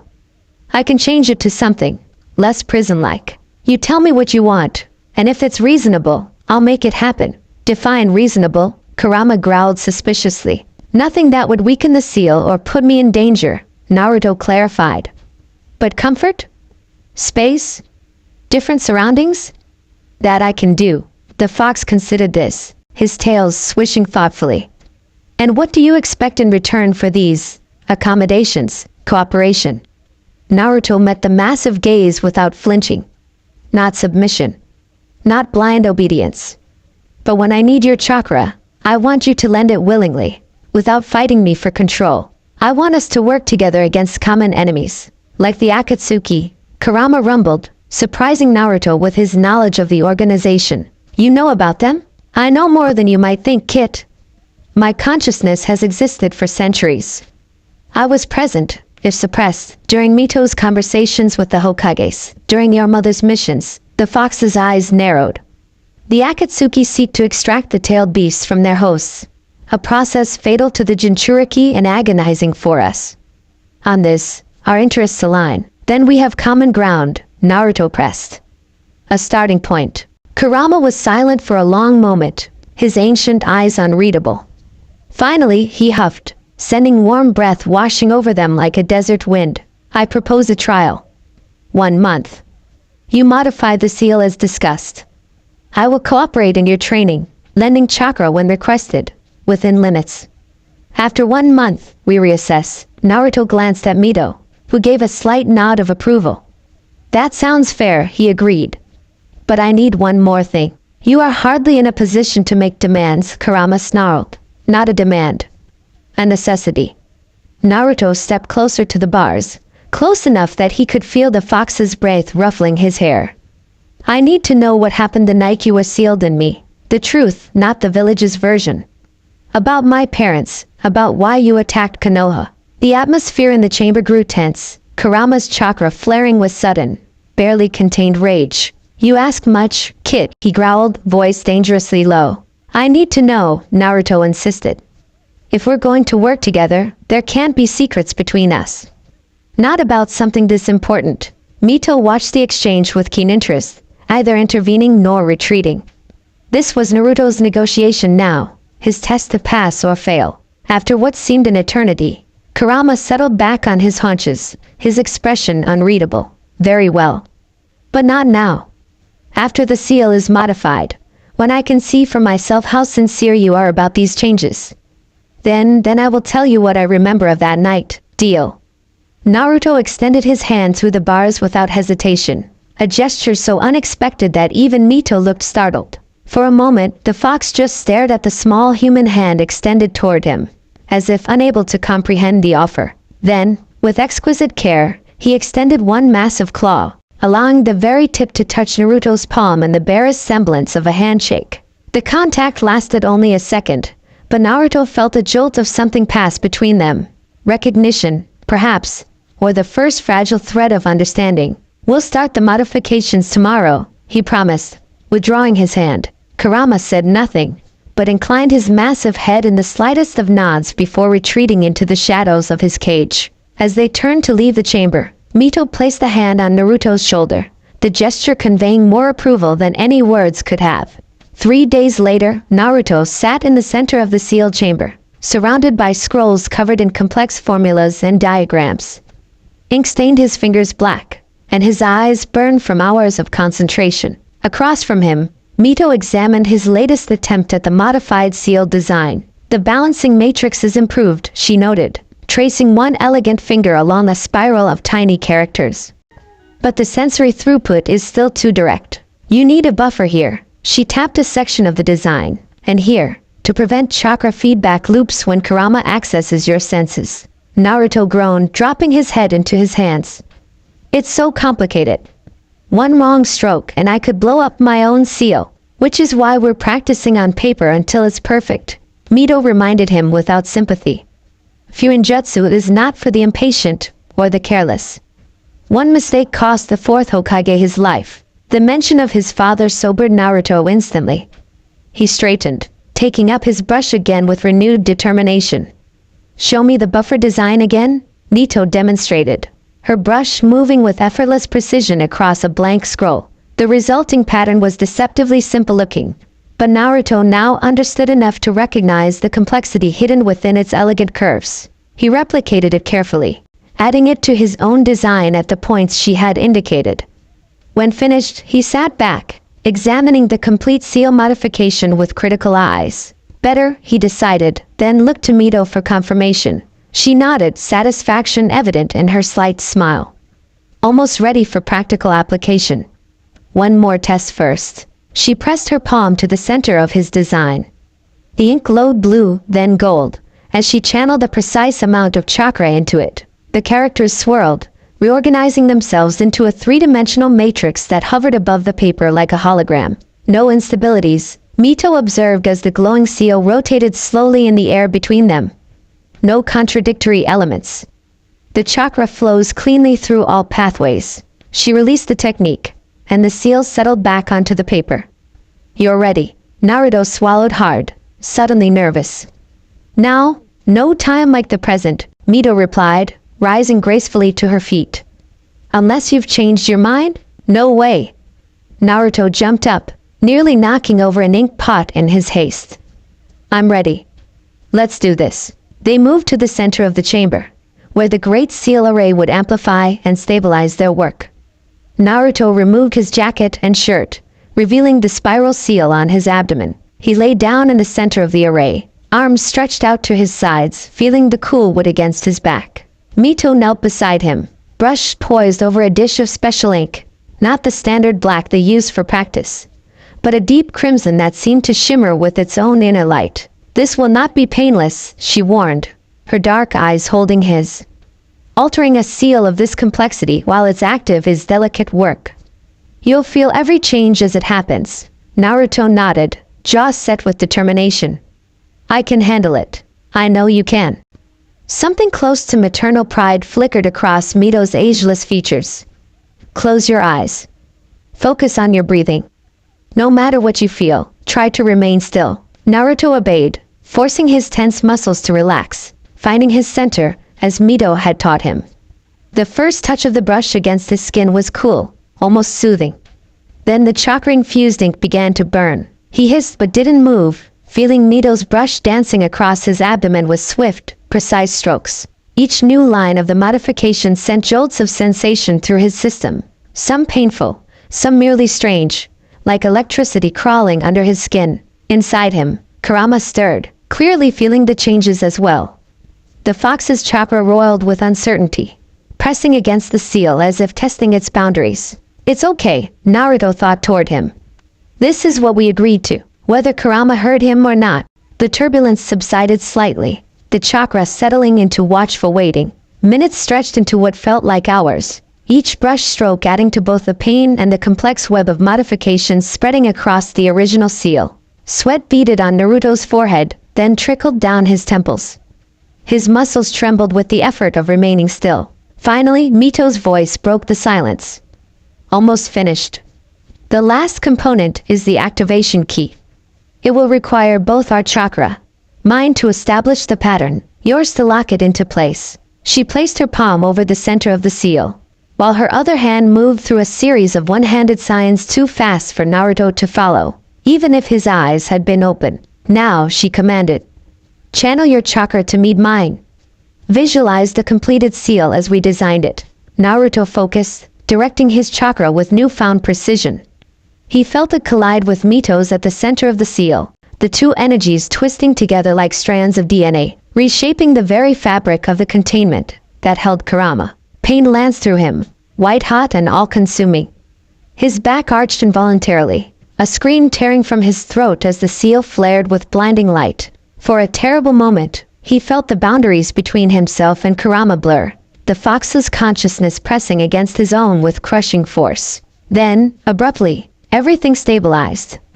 The pain receded to a dull throb. The light dimmed to a steady glow, and something new bloomed in Naruto's awareness. A connection, a pathway, a bridge between his consciousness and Kurama's that hadn't existed before. He gasped, eyes flying open. The world looked different, sharper, more vivid, as if he were seeing it through two sets of eyes at once. It worked, he whispered, voice hoarse from screaming. Mito sat back on her heels, looking drained but satisfied. Yes. The modification is complete. Kurama should now have access to your senses as we designed. She studied him closely. How does it feel? Naruto took inventory of his body, of the seal, of the new awareness humming through his system. Strange. But not bad. Like there's more space inside me somehow. He hesitated. And I think I can feel him more clearly. Not just his chakra, but him. And you, Kit. Kurama's voice rumbled directly into his mind, startling him. It was different from before, clearer, not echoing as it had in the mindscape, but immediate and intimate, as if the fox were speaking directly into his ear. Whoa! Naruto sat bolt upright, then winced as his abdominal muscles protested. He's talking to me. Like right now, not just in the mindscape, as expected. Mito nodded, looking unsurprised. The modification allows for direct mental communication. It will be useful in combat situations where you don't have time to enter the mindscape for consultation. This is acceptable. Kurama's voice came again, tinged with grudging approval. The sensory input is clear. I can see her, hear her, even smell her. There was a note of something complex in his tone when he added, she smells the same as she did a century ago. Like ink and cherry blossoms and steel. Naruto relayed this to Mito, whose expression softened imperceptibly. We spent many years together, she said simply. Tell him the second part of our agreement stands as well. He may request changes to the mindscape, and if reasonable, you'll implement them. I heard her, Kurama interrupted before Naruto could speak. This connection works both ways, it seems. I can hear what is said to you. That's convenient, Naruto decided after a moment's consideration. So, what kind of changes do you want in there? Still pretty sewer-like. There was a long pause before Kurama answered, as if the fox were carefully considering his options. Trees, he said finally. Open sky. Space to move, even if confined by the seal. A forest, perhaps, with mountains in the distance. The request surprised Naruto. He'd expected something imposing or fearsome, a volcanic landscape, or a dark fortress. Not something so peaceful. I can do that, he agreed, already visualizing the changes. Give me a day to recover from this, and I'll reshape the mindscape. Acceptable, Kurama repeated, then fell silent, though Naruto could still feel his presence observing through his senses, drinking in the sights and sounds of the physical world with what felt almost like hunger after decades of sensory deprivation. Mito helped Naruto to his feet, supporting him as his legs trembled with exhaustion. Rest now, she instructed. Your body needs time to adjust to the modified seal. We'll resume training once you've recovered. As she led him back to his quarters, Naruto found himself hyper-aware of Kurama watching through his eyes, experiencing everything alongside him. It was strange, but not as invasive as he might have expected. More like having a silent companion, albeit one with sharp fangs and ancient grudges. Hey, Kurama? He thought toward the fox as Mito helped him into bed. This is weird, but thanks for being willing to try this. There was no immediate response, and Naruto was nearly asleep when the fox's voice rumbled through his mind once more. Do not thank me yet, Kit. We have a long way to go before I decide if you are truly different from your predecessors. Despite the gruff words, Naruto thought he detected a hint of something almost like curiosity beneath the fox's habitual suspicion. It wasn't trust, not yet. But it was a beginning. A week after the seal modification, Naruto stood in the center of the training chamber. Eyes closed in concentration. Golden chains erupted from his back, coiling through the air with fluid grace before lashing out at lightning speed to wrap around a dozen wooden targets. This time, however, the targets weren't stationary. They moved, propelled by Mito's chakra in unpredictable patterns across the room. The chains adjusted instantaneously, changing direction mid-flight, splitting and rejoining as needed to track their moving targets. 60 seconds passed. Then 90. 2 minutes. Enough, Mito called, ending the exercise. The chains retracted smoothly, flowing back into Naruto's body like streams of molten gold. He opened his eyes, grinning with triumph. There was barely a drop of sweat on his brow despite the extended technique. Perfect control, Mito acknowledged with an approving nod. Your progress is exceptional. I've got a good teacher, Naruto replied, stretching his arms above his head. And a little extra help. Since the seal modification, Kurama had begun to fulfill his part of their agreement, lending small amounts of chakra during training exercises without resistance. The difference was dramatic. Naruto's stamina, already remarkable, had increased tenfold.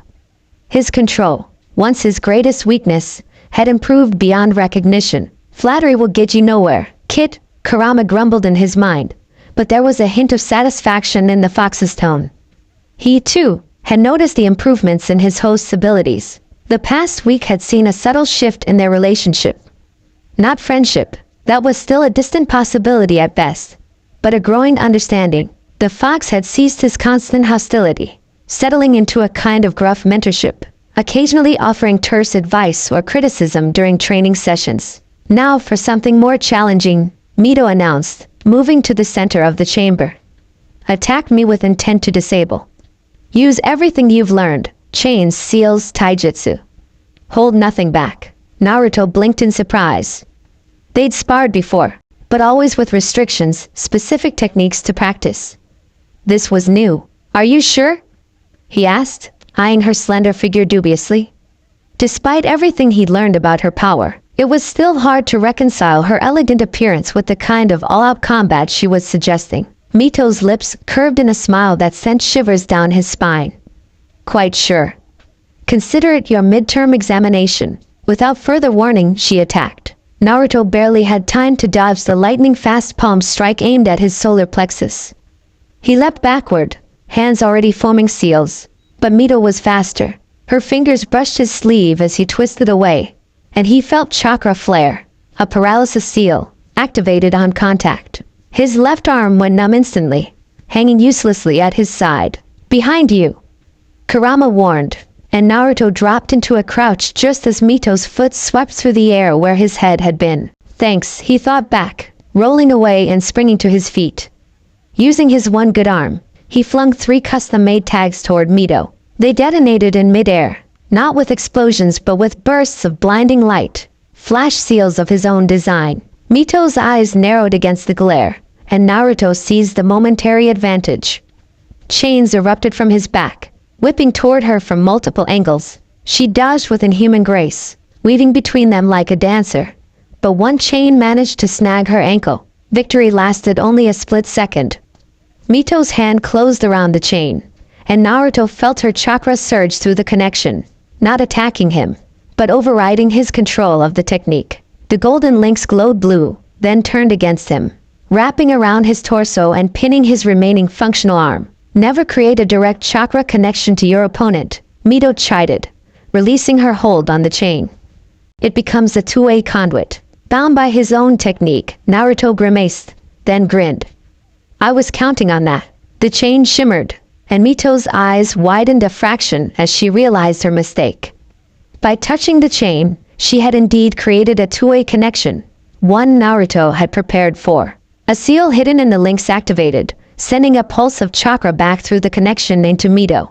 For a brief moment, her form flickered, the chakra construct that composed her physical body destabilizing. The chains binding Naruto loosened, and he burst free, closing the distance between them with a burst of speed. His palm slammed into her abdomen, channeling chakra into a seal he prepared in advance.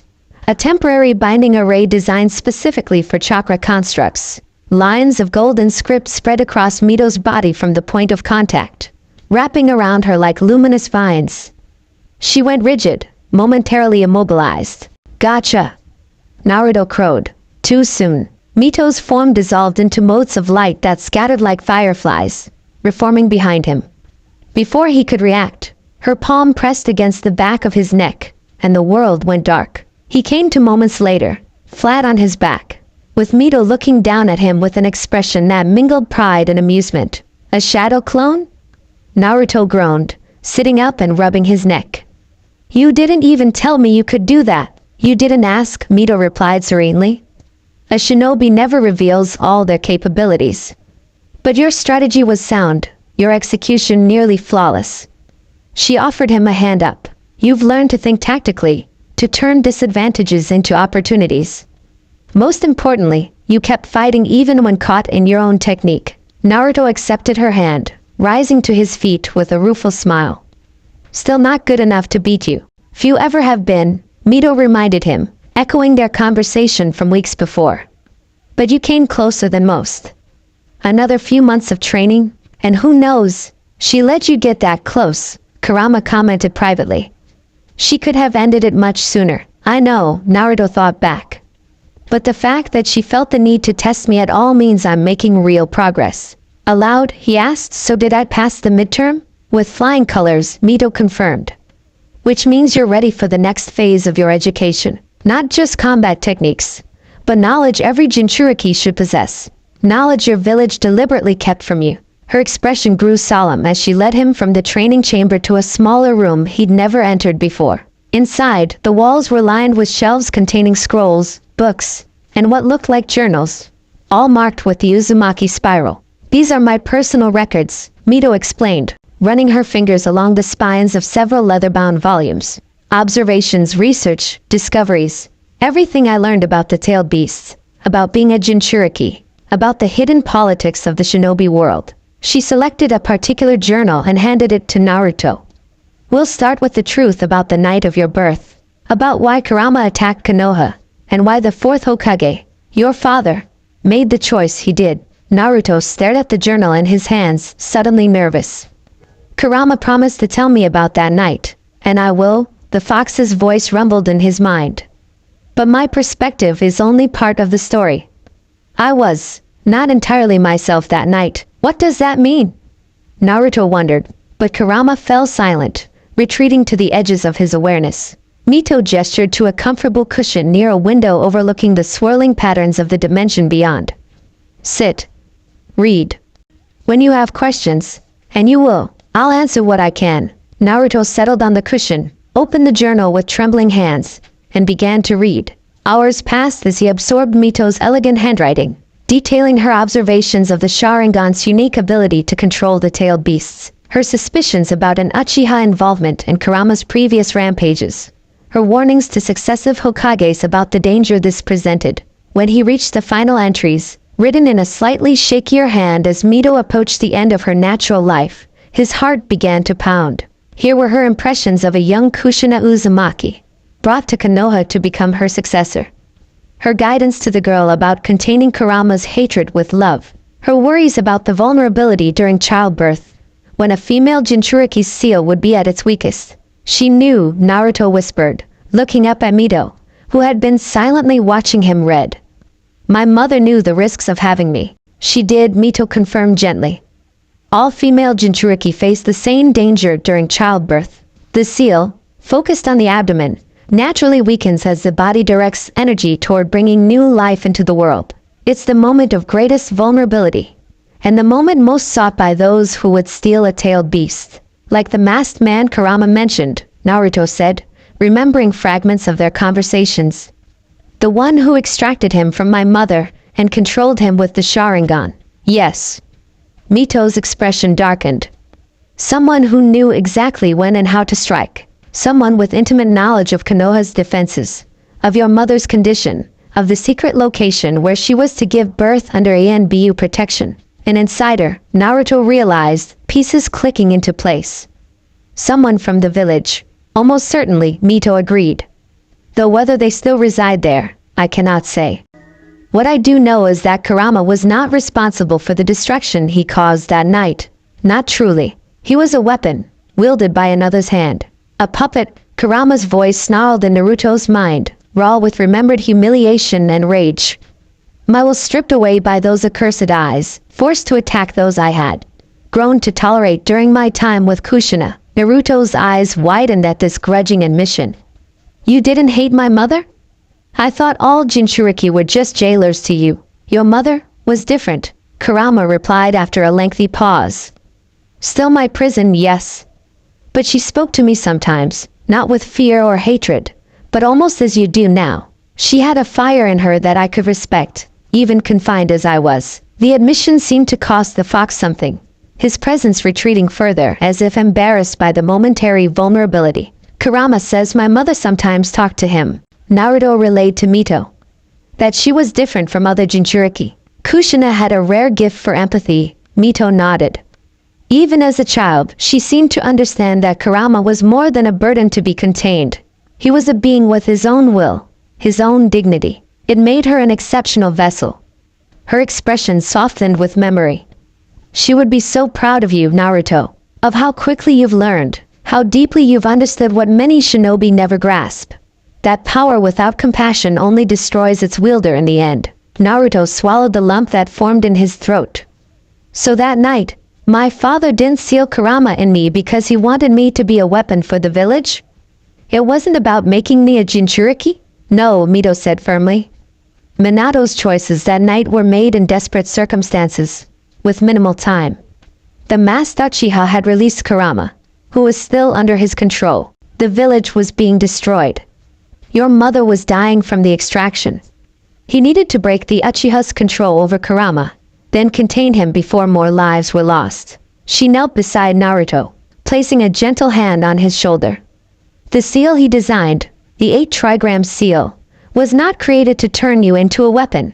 It was designed to gradually blend your chakra with Kurama's, allowing you to eventually access his power freely, without the risks previous Jinchuriki faced. He wanted me to master the fox's power, Naruto murmured, remembering what she told him weeks before. To do what no one else could. He believed in you, Mito confirmed. Both your parents did. Their final acts were to shield you with their own bodies when Kurama, still not fully himself, tried to prevent the sealing. The words hit Naruto like a physical blow. They died, protecting me? Not just sealing Kurama. Their last thoughts were of you, Naruto. Their love for you. their hopes for your future.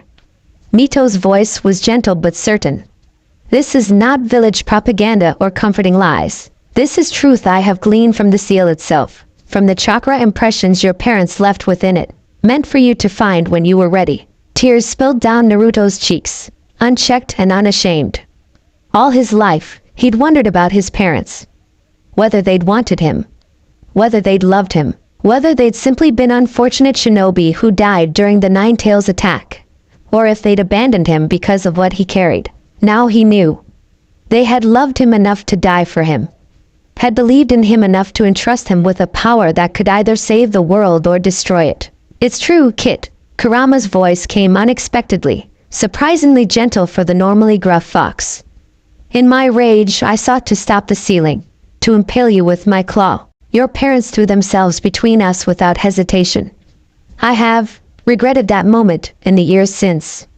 When my mind cleared and I understood what had happened, it was the closest thing to an apology Naruto had ever heard from the fox, and it broke something open inside him, a dam holding back grief he'd never been allowed to feel, for parents he'd never been allowed to know. He cried then, truly cried, for the first time since he was a small child. For his parents, for himself, for the life he might have had if a masked Uchiha hadn't interfered, for the village that had failed to honor his parents' sacrifice by treating their son with such cruelty. Mito said nothing, simply sitting beside him, a steady, compassionate presence as the storm of emotion raged through him.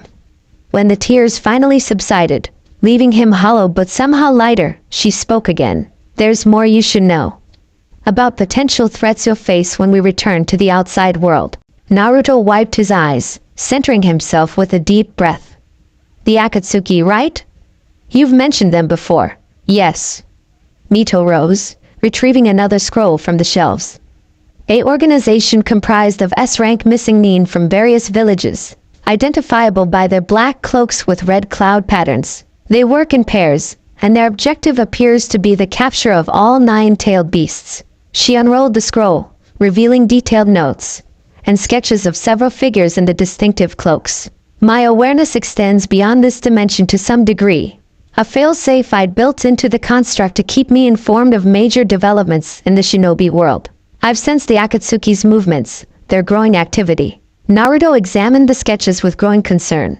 A shark-like man with a massive wrap sword, a figure with strange ringed eyes, another with what appeared to be extra mouths in his palms. Why do they want the tailed beasts? He asked. Power, Mito said simply. The combined might of all nine would give them unparalleled destructive capacity. But I suspect their true goal is more specific, more ancient. Her eyes took on a faraway look. There are old legends about the origin of the tailed beasts, about the possibility of reuniting them into their original form, the 10 tails. Naruto's eyes widened. 10 tails? There's a 10th one? Not exactly. Mito's fingers traced patterns in the air, forming a complex seal that conjured a three-dimensional image. A monstrous creature with a single giant eye, 10 massive tails thrashing behind it. According to legend, this was the original form, a being of unimaginable power that terrorized the world until the Sage of Six Paths defeated it and split its chakra into the 9 beasts we know today, sealing its husk in what would become the moon. Not legend, Kurama interjected sharply. Truth. I remember the old man being part of that. There was genuine fear in the fox's voice, something Naruto had never heard before. If the Akatsuki seeks to recreate the 10 tails, they must be stopped at all costs. Its revival would mean the end of everything. Naruto relayed Kurama's words to Mito, who nodded grimly. As I suspected. The tailed beasts themselves know their origin, which means the legends have basis in fact. She rolled up the scroll with a decisive motion. This is why your training is so crucial, Naruto. When we return to the outside world, the Akatsuki will eventually come for you, for Kurama. You must be ready to face them, not just for your own survival, but for the safety of the entire shinobi world. The weight of responsibility settled on Naruto's shoulders, not crushing him, as it might have months ago, but steadying him, giving him purpose beyond his own pain and grievances. I'll be ready, he promised, his voice firm despite the tears that had so recently tracked down his cheeks. We'll be ready. He directed the last part inward, to Kurama, and felt the fox's grudging assent rumble through their shared consciousness. "We will face them together," Kit, Kurama agreed. "Not for the sake of your village, which either of us owes anything, but for ourselves. For survival." And perhaps, the fox hesitated, then continued with reluctance, "for the memory of those who believed we could be more than weapons." Naruto smiled, feeling the first true bond of understanding form between them. Not friendship yet, perhaps never friendship in the conventional sense, but a partnership founded on mutual respect and shared purpose. "That's all I ask," he thought back. Mito watched the silent exchange with knowing eyes, recognizing the shift in their relationship. "Your training will intensify from here," she announced, rising to her feet with fluid grace. "Combat techniques, advanced sealing, and controlled access to Kurama's chakra. You've mastered the basics. Now we forge you into something new, either simply human nor tailed beasts, but a true Jinchuriki in the original sense of the word." "Original sense?" Naruto questioned, rising to follow her. "The power of human sacrifice," Mito translated. "Most interpret it as the human sacrifice to contain the beast. But the true meaning is deeper. The sacrifice of easy definitions, of separation between human and beast. The creation of something greater than the sum of its parts." Her dark eyes held his, intense and challenging. "Are you ready for that transformation, Naruto Uzumaki?" Naruto straightened, feeling Kurama's attention focused alongside his own, both of them considering the path ahead with clear-eyed determination. "I am," he said simply, and beside him, Mito smiled. Days blurred into weeks as the training intensified beyond anything Naruto had previously experienced. Each morning began with meditation, not the restless, fidgeting attempts of his academy days, but deep, focused connection with his own chakra network and, increasingly, with Kurama's vast reserves. Under Mito's guidance, he learned to draw on the fox's power in controlled amounts. First a trickle, then a stream. Eventually a rushing river that transformed his appearance and abilities without surrendering his consciousness to rage. "More," Kurama urged during one session, as Naruto maintained a shroud of bubbling red chakra around his body. "You're still hesitating at the threshold. Push beyond it. If I take more, I might lose control," Naruto argued, muscles straining as he held the volatile chakra in check. "You won't," the fox insisted. "I'm giving it willingly this time." That makes the difference, trusting his partner. Still strange to think of Kurama that way. Naruto reached deeper, drawing more of the potent energy into his system. The chakra's shroud intensified, shifting from bubbling red to a sleeker, more flame-like golden glow. His senses sharpened to preternatural levels, perceiving the slightest movements of dust motes in the air, the individual threads in Mito's kimono across the room. "Remarkable," she observed, walking a slow circle around him. "You've achieved in weeks what took Kushina years. A true chakra mode, not just a berserker state." She stopped before him, meeting his now red-slitted eyes without fear. "How does it feel?" "Incredible," Naruto breathed, examining his transformed hands, now tipped with sharp claws yet still undeniably his own. "Like I'm more of myself, not less. Stronger, faster, but still, me. The true potential of a Jinchuriki." Mito nodded with satisfaction. "Not dominated by the beast within, not suppressing it either, but achieving harmony. Two wills aligned toward a common purpose." "Don't get sentimental," Kurama grumbled, but there was an unmistakable note of pride in the fox's voice. "It's merely pragmatic cooperation." Naruto grinned inwardly at the fox's reluctance to admit their growing bond. Sure. Whatever you say, partner." The training expanded beyond combat applications. Mito taught him to use his enhanced senses for tracking, for detecting chakra signatures at great distances, for identifying genjutsu through the disruptions they caused in natural energy flows. She showed him how to channel Kurama's chakra through sealing arrays, creating barriers and traps that would have required a full squad of normal shinobi to maintain. Most importantly, she taught him the history and purpose of the Jinchuriki in the shinobi world, the political calculations behind which villages hosted which beasts, the checks and balances that had maintained an uneasy peace for generations, and the ways each village typically used or misused their human weapons. Sunigakure sees its Jinchuriki as a deterrent, a threat to wave against potential aggressors, she explained during one of their evening lessons. Kumobakure integrates them more fully, creating perfect soldiers with deep loyalty to the Reikage. Kirigakure. Her expression darkened. They have a history of experimentation, of pushing their Jinchuriki to the brink of madness to test the limits of their power. And Konoha? Naruto asked, though he already suspected the answer. Officially, Konoha views its Jinchuriki as protectors, the ultimate shield against threats to the village. Mito's voice was carefully neutral. In practice, attitudes have varied with each Hokage. My husband saw me as his partner, his equal. The second Hokage, Tobirama, viewed me more warily, a necessary asset but potentially dangerous. The third's approach with both Kushina and you. She hesitated, then continued with diplomatic care. Let us say he preferred a hands-off policy. For better or worse. For worse, Kurama interjected bluntly. The old monkey's passivity allowed the village's fear to fester unchecked. He neither educated them nor protected you adequately. Naruto couldn't disagree, though part of him still wanted to defend the old man who had been one of his few advocates in a hostile village. He did what he thought was best, he said aloud, not entirely convinced. Perhaps, Mito allowed. But intention and impact are different matters. Whatever the third's reasons, the result was a Jinchuriki isolated from his heritage, untrained in his unique abilities, and vulnerable to those who would exploit either his resentment or his desperation for acceptance. The words stung with their accuracy. How many times had Naruto loudly proclaimed he would do anything to gain the village's acknowledgement? How easily might someone have used that desperate longing to manipulate him? When we return, Mito continued, her voice hardening. You must approach Konoha with clear eyes, Naruto. Not as the child who left, craving their approval, but as the heir to the Uzumaki legacy, a Jinchuriki who understands his own worth. You mean I should demand respect? Naruto frowned, uncomfortable with the idea. It felt too close to Sasuke's arrogance, to the entitlement he'd always resented in his former teammate. No, Mito corrected sharply. I mean you should no longer beg for what should have been yours by right. The Uzumaki clan helped found Konoha. Our sealing techniques protect its borders.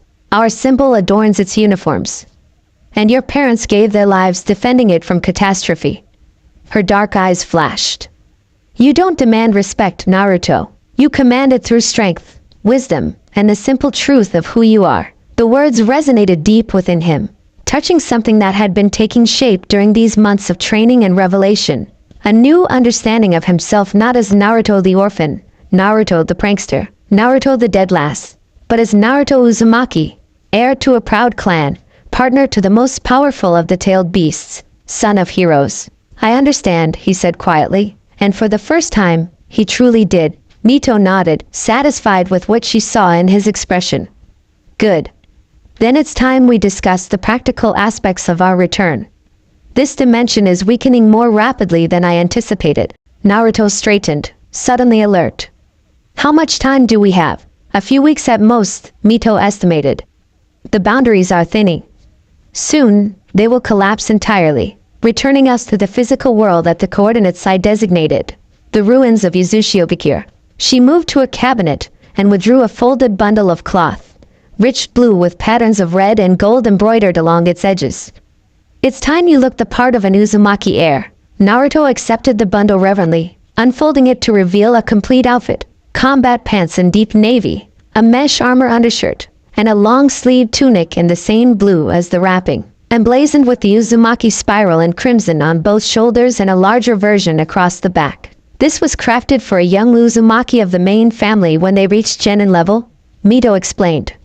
The fabric is chakra conductive, reinforced with seals for durability and ease of movement. I've preserved it here, waiting for someone worthy to wear it. Naruto ran his fingers over the heavy silk, feeling the subtle patterns of sealwork woven into the very threads. I don't know what to say. Say you'll honor what it represents, Mito replied simply. I will, he promised, meeting her gaze with unwavering certainty. When we return, what then? Do we go straight to Konoha? Mito considered, her expression thoughtful. Not immediately. The ruins of Uzumaki contain resources valuable to you, clan scrolls hidden beneath the rubble, heirlooms protected by seals that will recognize your blood, techniques lost to the rest of the shinobi world. She tilted her head, calculating. Additionally, we should gather intelligence before announcing our presence. Much may have changed in Konoha since your departure. Like what? Naruto asked, still examining the clothing with wonder. His heritage, tangible in his hands. Political shifts. New threats. Old enemies resurfacing. Mito's voice grew distant, as if seeing possibilities unspoken before her. There are rumbling in the spirit world, echoes of ancient chakra stirring after long dormancy. The Akatsuki is merely a symptom of greater movements beneath the surface of the shinobi world. She refocused on Naruto, her gaze sharpening. When we emerge, we must be strategic. Tactical. Your training here has prepared you not just as a warrior, but as a leader. Someone who can navigate the complex currents of shinobi politics with wisdom as well as strength. Naruto set the clothing aside carefully, sobered by her words. I'm not sure I'm ready for that. The politics, I mean. I've never been good at subtlety. A rare, genuine laugh escaped Mito. No, subtlety has never been an Uzumaki strong suit. But neither was it your mother's, and she navigated those waters effectively enough. Her expression softened with memory. Kushina's approach was refreshingly direct. She cut through political maneuvering with blunt honesty and unassailable principle. You have that same quality, Naruto. Don't lose it in an attempt to play games you weren't designed for. Listen to her, kid, Kurama unexpectedly interjected. I've watched enough human politics over the centuries to know that honest strength often accomplishes what endless scheming cannot. Be strategic, yes, but remain true to yourself. It's your unpredictability that makes you effective. Coming from the fox, who usually limited his commentary to combat training, the advice carried particular weight. Naruto nodded, both to Mito and to his internal partner. I'll be smart about it, he promised. But I won't pretend to be someone I'm not. Good. Mito rose gracefully to her feet. Now try on your new attire. We should make any necessary adjustments before our departure. Naruto retreated to his quarters to change, shedding the simple training clothes he'd worn during his time in the pocket dimension. As he pulled on the Uzumaki garments, he caught sight of his reflection in a mirror, and paused, startled by the transformation. The boy who stared back at him bore little resemblance to the loud, orange-clad genin who had fallen from a bridge in the land of waves. This Naruto stood taller, his posture balanced and confident. His face had lost its childish roundness, features sharpening into something that echoed images he'd seen of his father, while his eyes held a depth of experience beyond his years. The whisker marks on his cheeks seemed more pronounced, his hair longer and wilder, falling around his face in spikes that reminded him of the fourth Hokage's famous style. But it was the clothing that completed the transformation. The deep blue accentuating his bright hair and eyes, the Uzumaki spirals proudly displayed. The overall effect both regal and ready for battle at a moment's notice. Now you look like a proper Jinchuriki, Kurama commented, a hint of approval in his gruff voice. Not a clueless child in a kill-me orange jumpsuit. Hey, I like that jumpsuit, Naruto defended automatically, though he couldn't deny the difference. This outfit didn't scream for attention. It commanded it through quiet authority. You liked it because it forced people to acknowledge your existence, the fox replied with unexpected insight. You no longer need such tactics. Your presence alone will be enough. Before Naruto could respond to this surprising observation, he felt a strange tremor run through the floor beneath his feet. The walls shimmered briefly, like heat mirages on a summer day, before solidifying again. Alarmed, he rushed back to the main chamber, where he found Mito standing perfectly still, her expression concerned as she studied the swirling patterns visible beyond the windows. What was that? Naruto demanded, skidding to a halt beside her. The beginning of the end, Mito answered calmly. This dimension is starting to collapse faster than I anticipated. The boundaries between it and the physical world are thinning. As if to emphasize her words, another tremor shook the structure, stronger this time. A hairline crack appeared in one wall, leaking particles of golden light. How long do we have? Naruto asked, eyeing the crack nervously. Days, perhaps. Not weeks. Mito turned to face him fully, her expression shifting to one of decisiveness.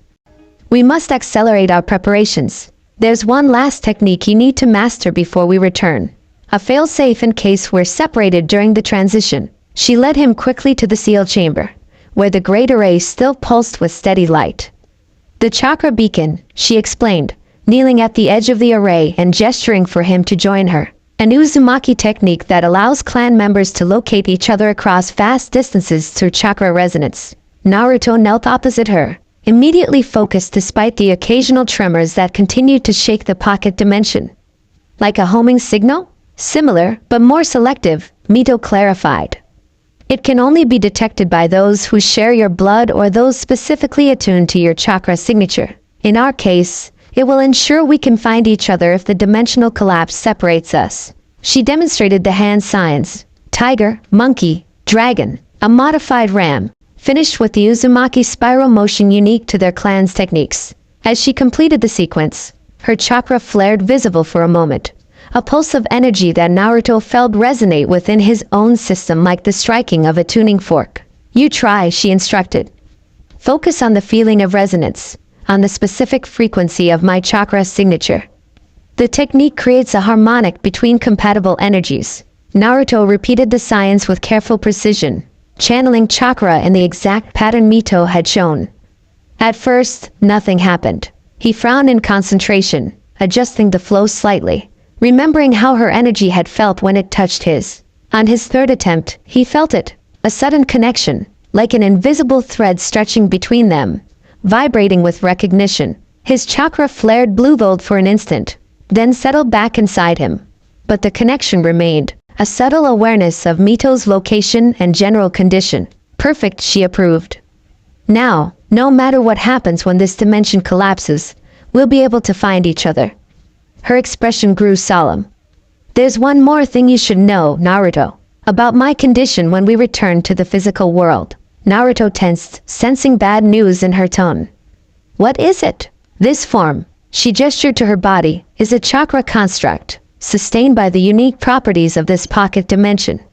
When we return to the physical world, I will still exist, but in a more limited capacity. Limited how? Naruto demanded, anxiety rising. I won't be able to maintain a solid form indefinitely, Mito explained carefully. I'll need to cycle between manifestation and a state of semi-dormancy, conserving energy, and my powers will be significantly reduced. The techniques I've demonstrated here, most will be beyond my capability in the physical world. The implications sank in. Naruto had grown accustomed to Mito's seemingly limitless strength, her unwavering presence. The idea that she would be diminished, vulnerable even, shook him more than he expected. But you'll still be with me, he said, needing confirmation. You're not going to disappear? Mito's expression softened. No, Naruto. I won't disappear. My consciousness will remain intact, my knowledge available to you. I simply won't be the combat powerhouse you've witnessed here. A small smile touched her lips. After all, that role now falls to you. Another tremor shook the chamber, stronger than any before. Cracks spread across the ceiling, golden light spilling through them like liquid sunshine. We have less time than I thought, Mito observed with remarkable calm. Gather your things, Naruto. Anything you wish to take with you to the physical world. How long? He asked, already moving toward the door. Hours, Mito estimated, her gaze tracking the spreading cracks. The collapse has accelerated dramatically. Naruto raced to his quarters, heart pounding not with fear but with a strange, electric anticipation. After months in this timeless sanctuary, he was returning to the real world, not as the boy who had fallen, but as something new, something transformed. He grabbed the few items that mattered, the special brush Mito had given him, several scrolls containing techniques he'd yet to master, a small box of chakra-conductive ink, and a leather-bound journal in which he documented his training progress. Everything fit into a sleek pack that attached securely to his new outfit. When he returned to the main chamber, he found Mito calmly overseeing the removal of key scrolls and artifacts from the shelves, sealing them into storage scrolls with efficient movements. We can't take everything, she explained, sensing his question. But these are irreplaceable. Clan techniques, historical records, research on the tailed beasts that exists nowhere else. Together they work swiftly, securing what they could as the tremors increased in frequency and strength. Sections of ceiling began to collapse, disintegrating into motes of light rather than solid debris. The swirling patterns beyond the windows had accelerated to a dizzying pace, streaks of gold and crimson cutting through the usual blue. That's all we can manage, Mito decided finally, securing the last storage scroll.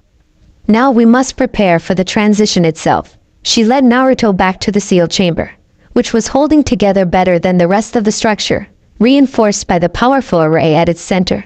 They knelt facing each other within the array, which now pulsed erratically, responding to the dimensional instability. The collapse will trigger the return protocol automatically, Mito explained, her voice steady despite the chaos around them. We'll be transported to the coordinates I established. A hidden chamber beneath the ruins of the Uzumaki clan's main temple in Uzushigakure. What do I need to do? Naruto asked, flinching as a particularly violent tremor sent chunks of ceiling crashing down around the protected circle where they knelt. Remain calm. Focus your chakra in harmony with the array. And hold tight to your sense of self, Mito instructed. Dimensional transitions can be disorienting. Some lose track of where or who they are during the passage. I'll anchor you, Kit, Kurama unexpectedly offered. My consciousness exists partially outside normal space-time. I can help stabilize you during the transition. Kurama says he'll help keep me stable. Naruto relayed to Mito, whose eyebrows rose slightly in surprise. The fox continues to surprise me, she remarked. His assistance will be valuable. The stronger your stability during transition, the more likely we'll arrive together rather than separated in time or space. The chamber shuddered violently. Half the ceiling tore away, revealing not sky but a swirling vortex of colors and patterns that hurt the eyes to look at directly. The seal array beneath them blazed with light so intense Naruto had to squint against it. It's time, Mito said, reaching across the array to clasp Naruto's hands in hers. Remember your training. Remember who you are. And remember, her voice softened for just a moment, that whatever happens, I am proud of you, Naruto Uzumaki. Before he could respond, the array erupted in blinding light. Naruto felt a sensation like being turned inside out, his consciousness stretching to impossible lengths before snapping back like a rubber band. Colors swirled around him, impossible colors that had no names in any human language. Sound became texture, time became direction, and for a terrifying moment, he forgot his own name. Naruto. Kurama's voice thundered through his fragmenting awareness. Focus. Remember who you are. He clung to that voice like a lifeline, using it to pull the scattered pieces of himself back together. Naruto. Uzumaki. Jinchuriki. Partner. Student. Heir. With each identity he reclaimed, his consciousness solidified a little more, until finally he was whole again, still hurtling through whatever non-space existed between dimensions, but intact, aware, himself. Mito's hands were no longer in his. He reached out, trying to find her in the chaos, catching glimpses of red hair and flowing robes as she tumbled through the void alongside him, but always just beyond reach. The chakra beacon.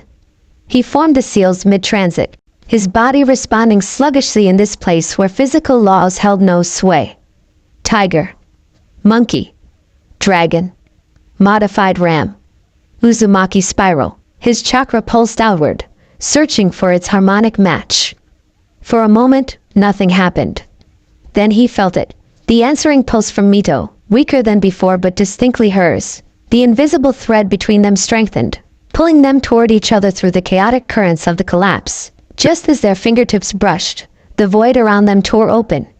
Reality rushed in like a tidal wave, crushing the breath from Naruto's lungs as gravity suddenly remembered his existence and claimed him with vengeful force. He slammed into solid ground with enough impact to crack stone, his enhanced durability the only thing preventing serious injury.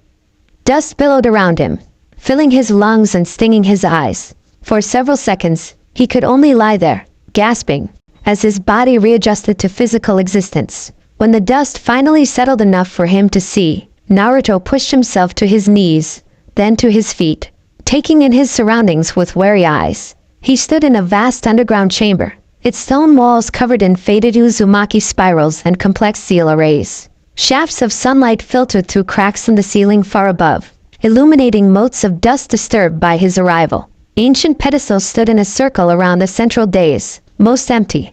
A few still holding tarnished artifacts or scroll cases protected by barrier seals that glimmered faintly in the dim light. Mito? He called, voice echoing in the cavernous space. Mito. No answer came. Naruto closed his eyes, focusing on the chakra beacon, feeling for that thread of connection. It was there, but faint, distant, as if Mito had arrived somewhere else, or perhaps someone else, caught in a different current of the collapse. "She'll find us," Kurama rumbled reassuringly. "The Uzumaki woman is nothing if not tenacious. Focus now on where, and when, we are." The fox was right. Naruto centered himself, extending his enhanced senses to gather information. The air tasted of salt and rain, an island, as expected. From the position of the sun's rays, it was late afternoon. The stone beneath his feet was worn but solid, the chamber largely intact despite whatever cataclysm had destroyed the village above. He moved toward a narrow staircase carved into one wall, ascending carefully. It led to a partially collapsed corridor, then to another staircase, this one almost entirely blocked by rubble. With careful application of chakra-enhanced strength, Naruto cleared a path, emerging finally into open air, and his first view of Uzumaki, or what remained of it. He stood amid the ruins of what must once have been a magnificent temple, its red-tiled roof long gone, its columns toppled like discarded toys of some giant child. Beyond stretched the skeleton of a village, stone foundations, half-collapsed walls, empty streets reclaimed by stubborn vegetation. The setting sun painted everything in shades of blood and gold, casting long shadows across the devastation. And beyond it all, the sea, restless, eternal, surrounding the island in churning whirlpools that had given the village its name. Naruto took a deep breath of salt-tinged air, feeling the wind against his face after months in the unchanging atmosphere of the pocket dimension. He was back in the physical world, on the soil of his ancestral homeland. Somewhere out there, across the sea, lay the village that had rejected him, the teen that had abandoned him, the life he had left behind. But standing amidst the ruins of Uzumaki, Naruto knew with bone-deep certainty that he would never be that desperate, lonely child again. He was Naruto Uzumaki, heir to a legacy of seals and spirals, of chakra chains and unbreakable will. Partner to the nine-tailed fox. Student of Mito Uzumaki. And he was coming home, not to beg for acceptance, but to claim his rightful place in a world that thought it had seen the last of him. "What now, Kit?" Kurama asked, a hint of anticipation coloring the fox's mental voice. Naruto turned his gaze toward the mainland, barely visible as a smudge on the distant horizon.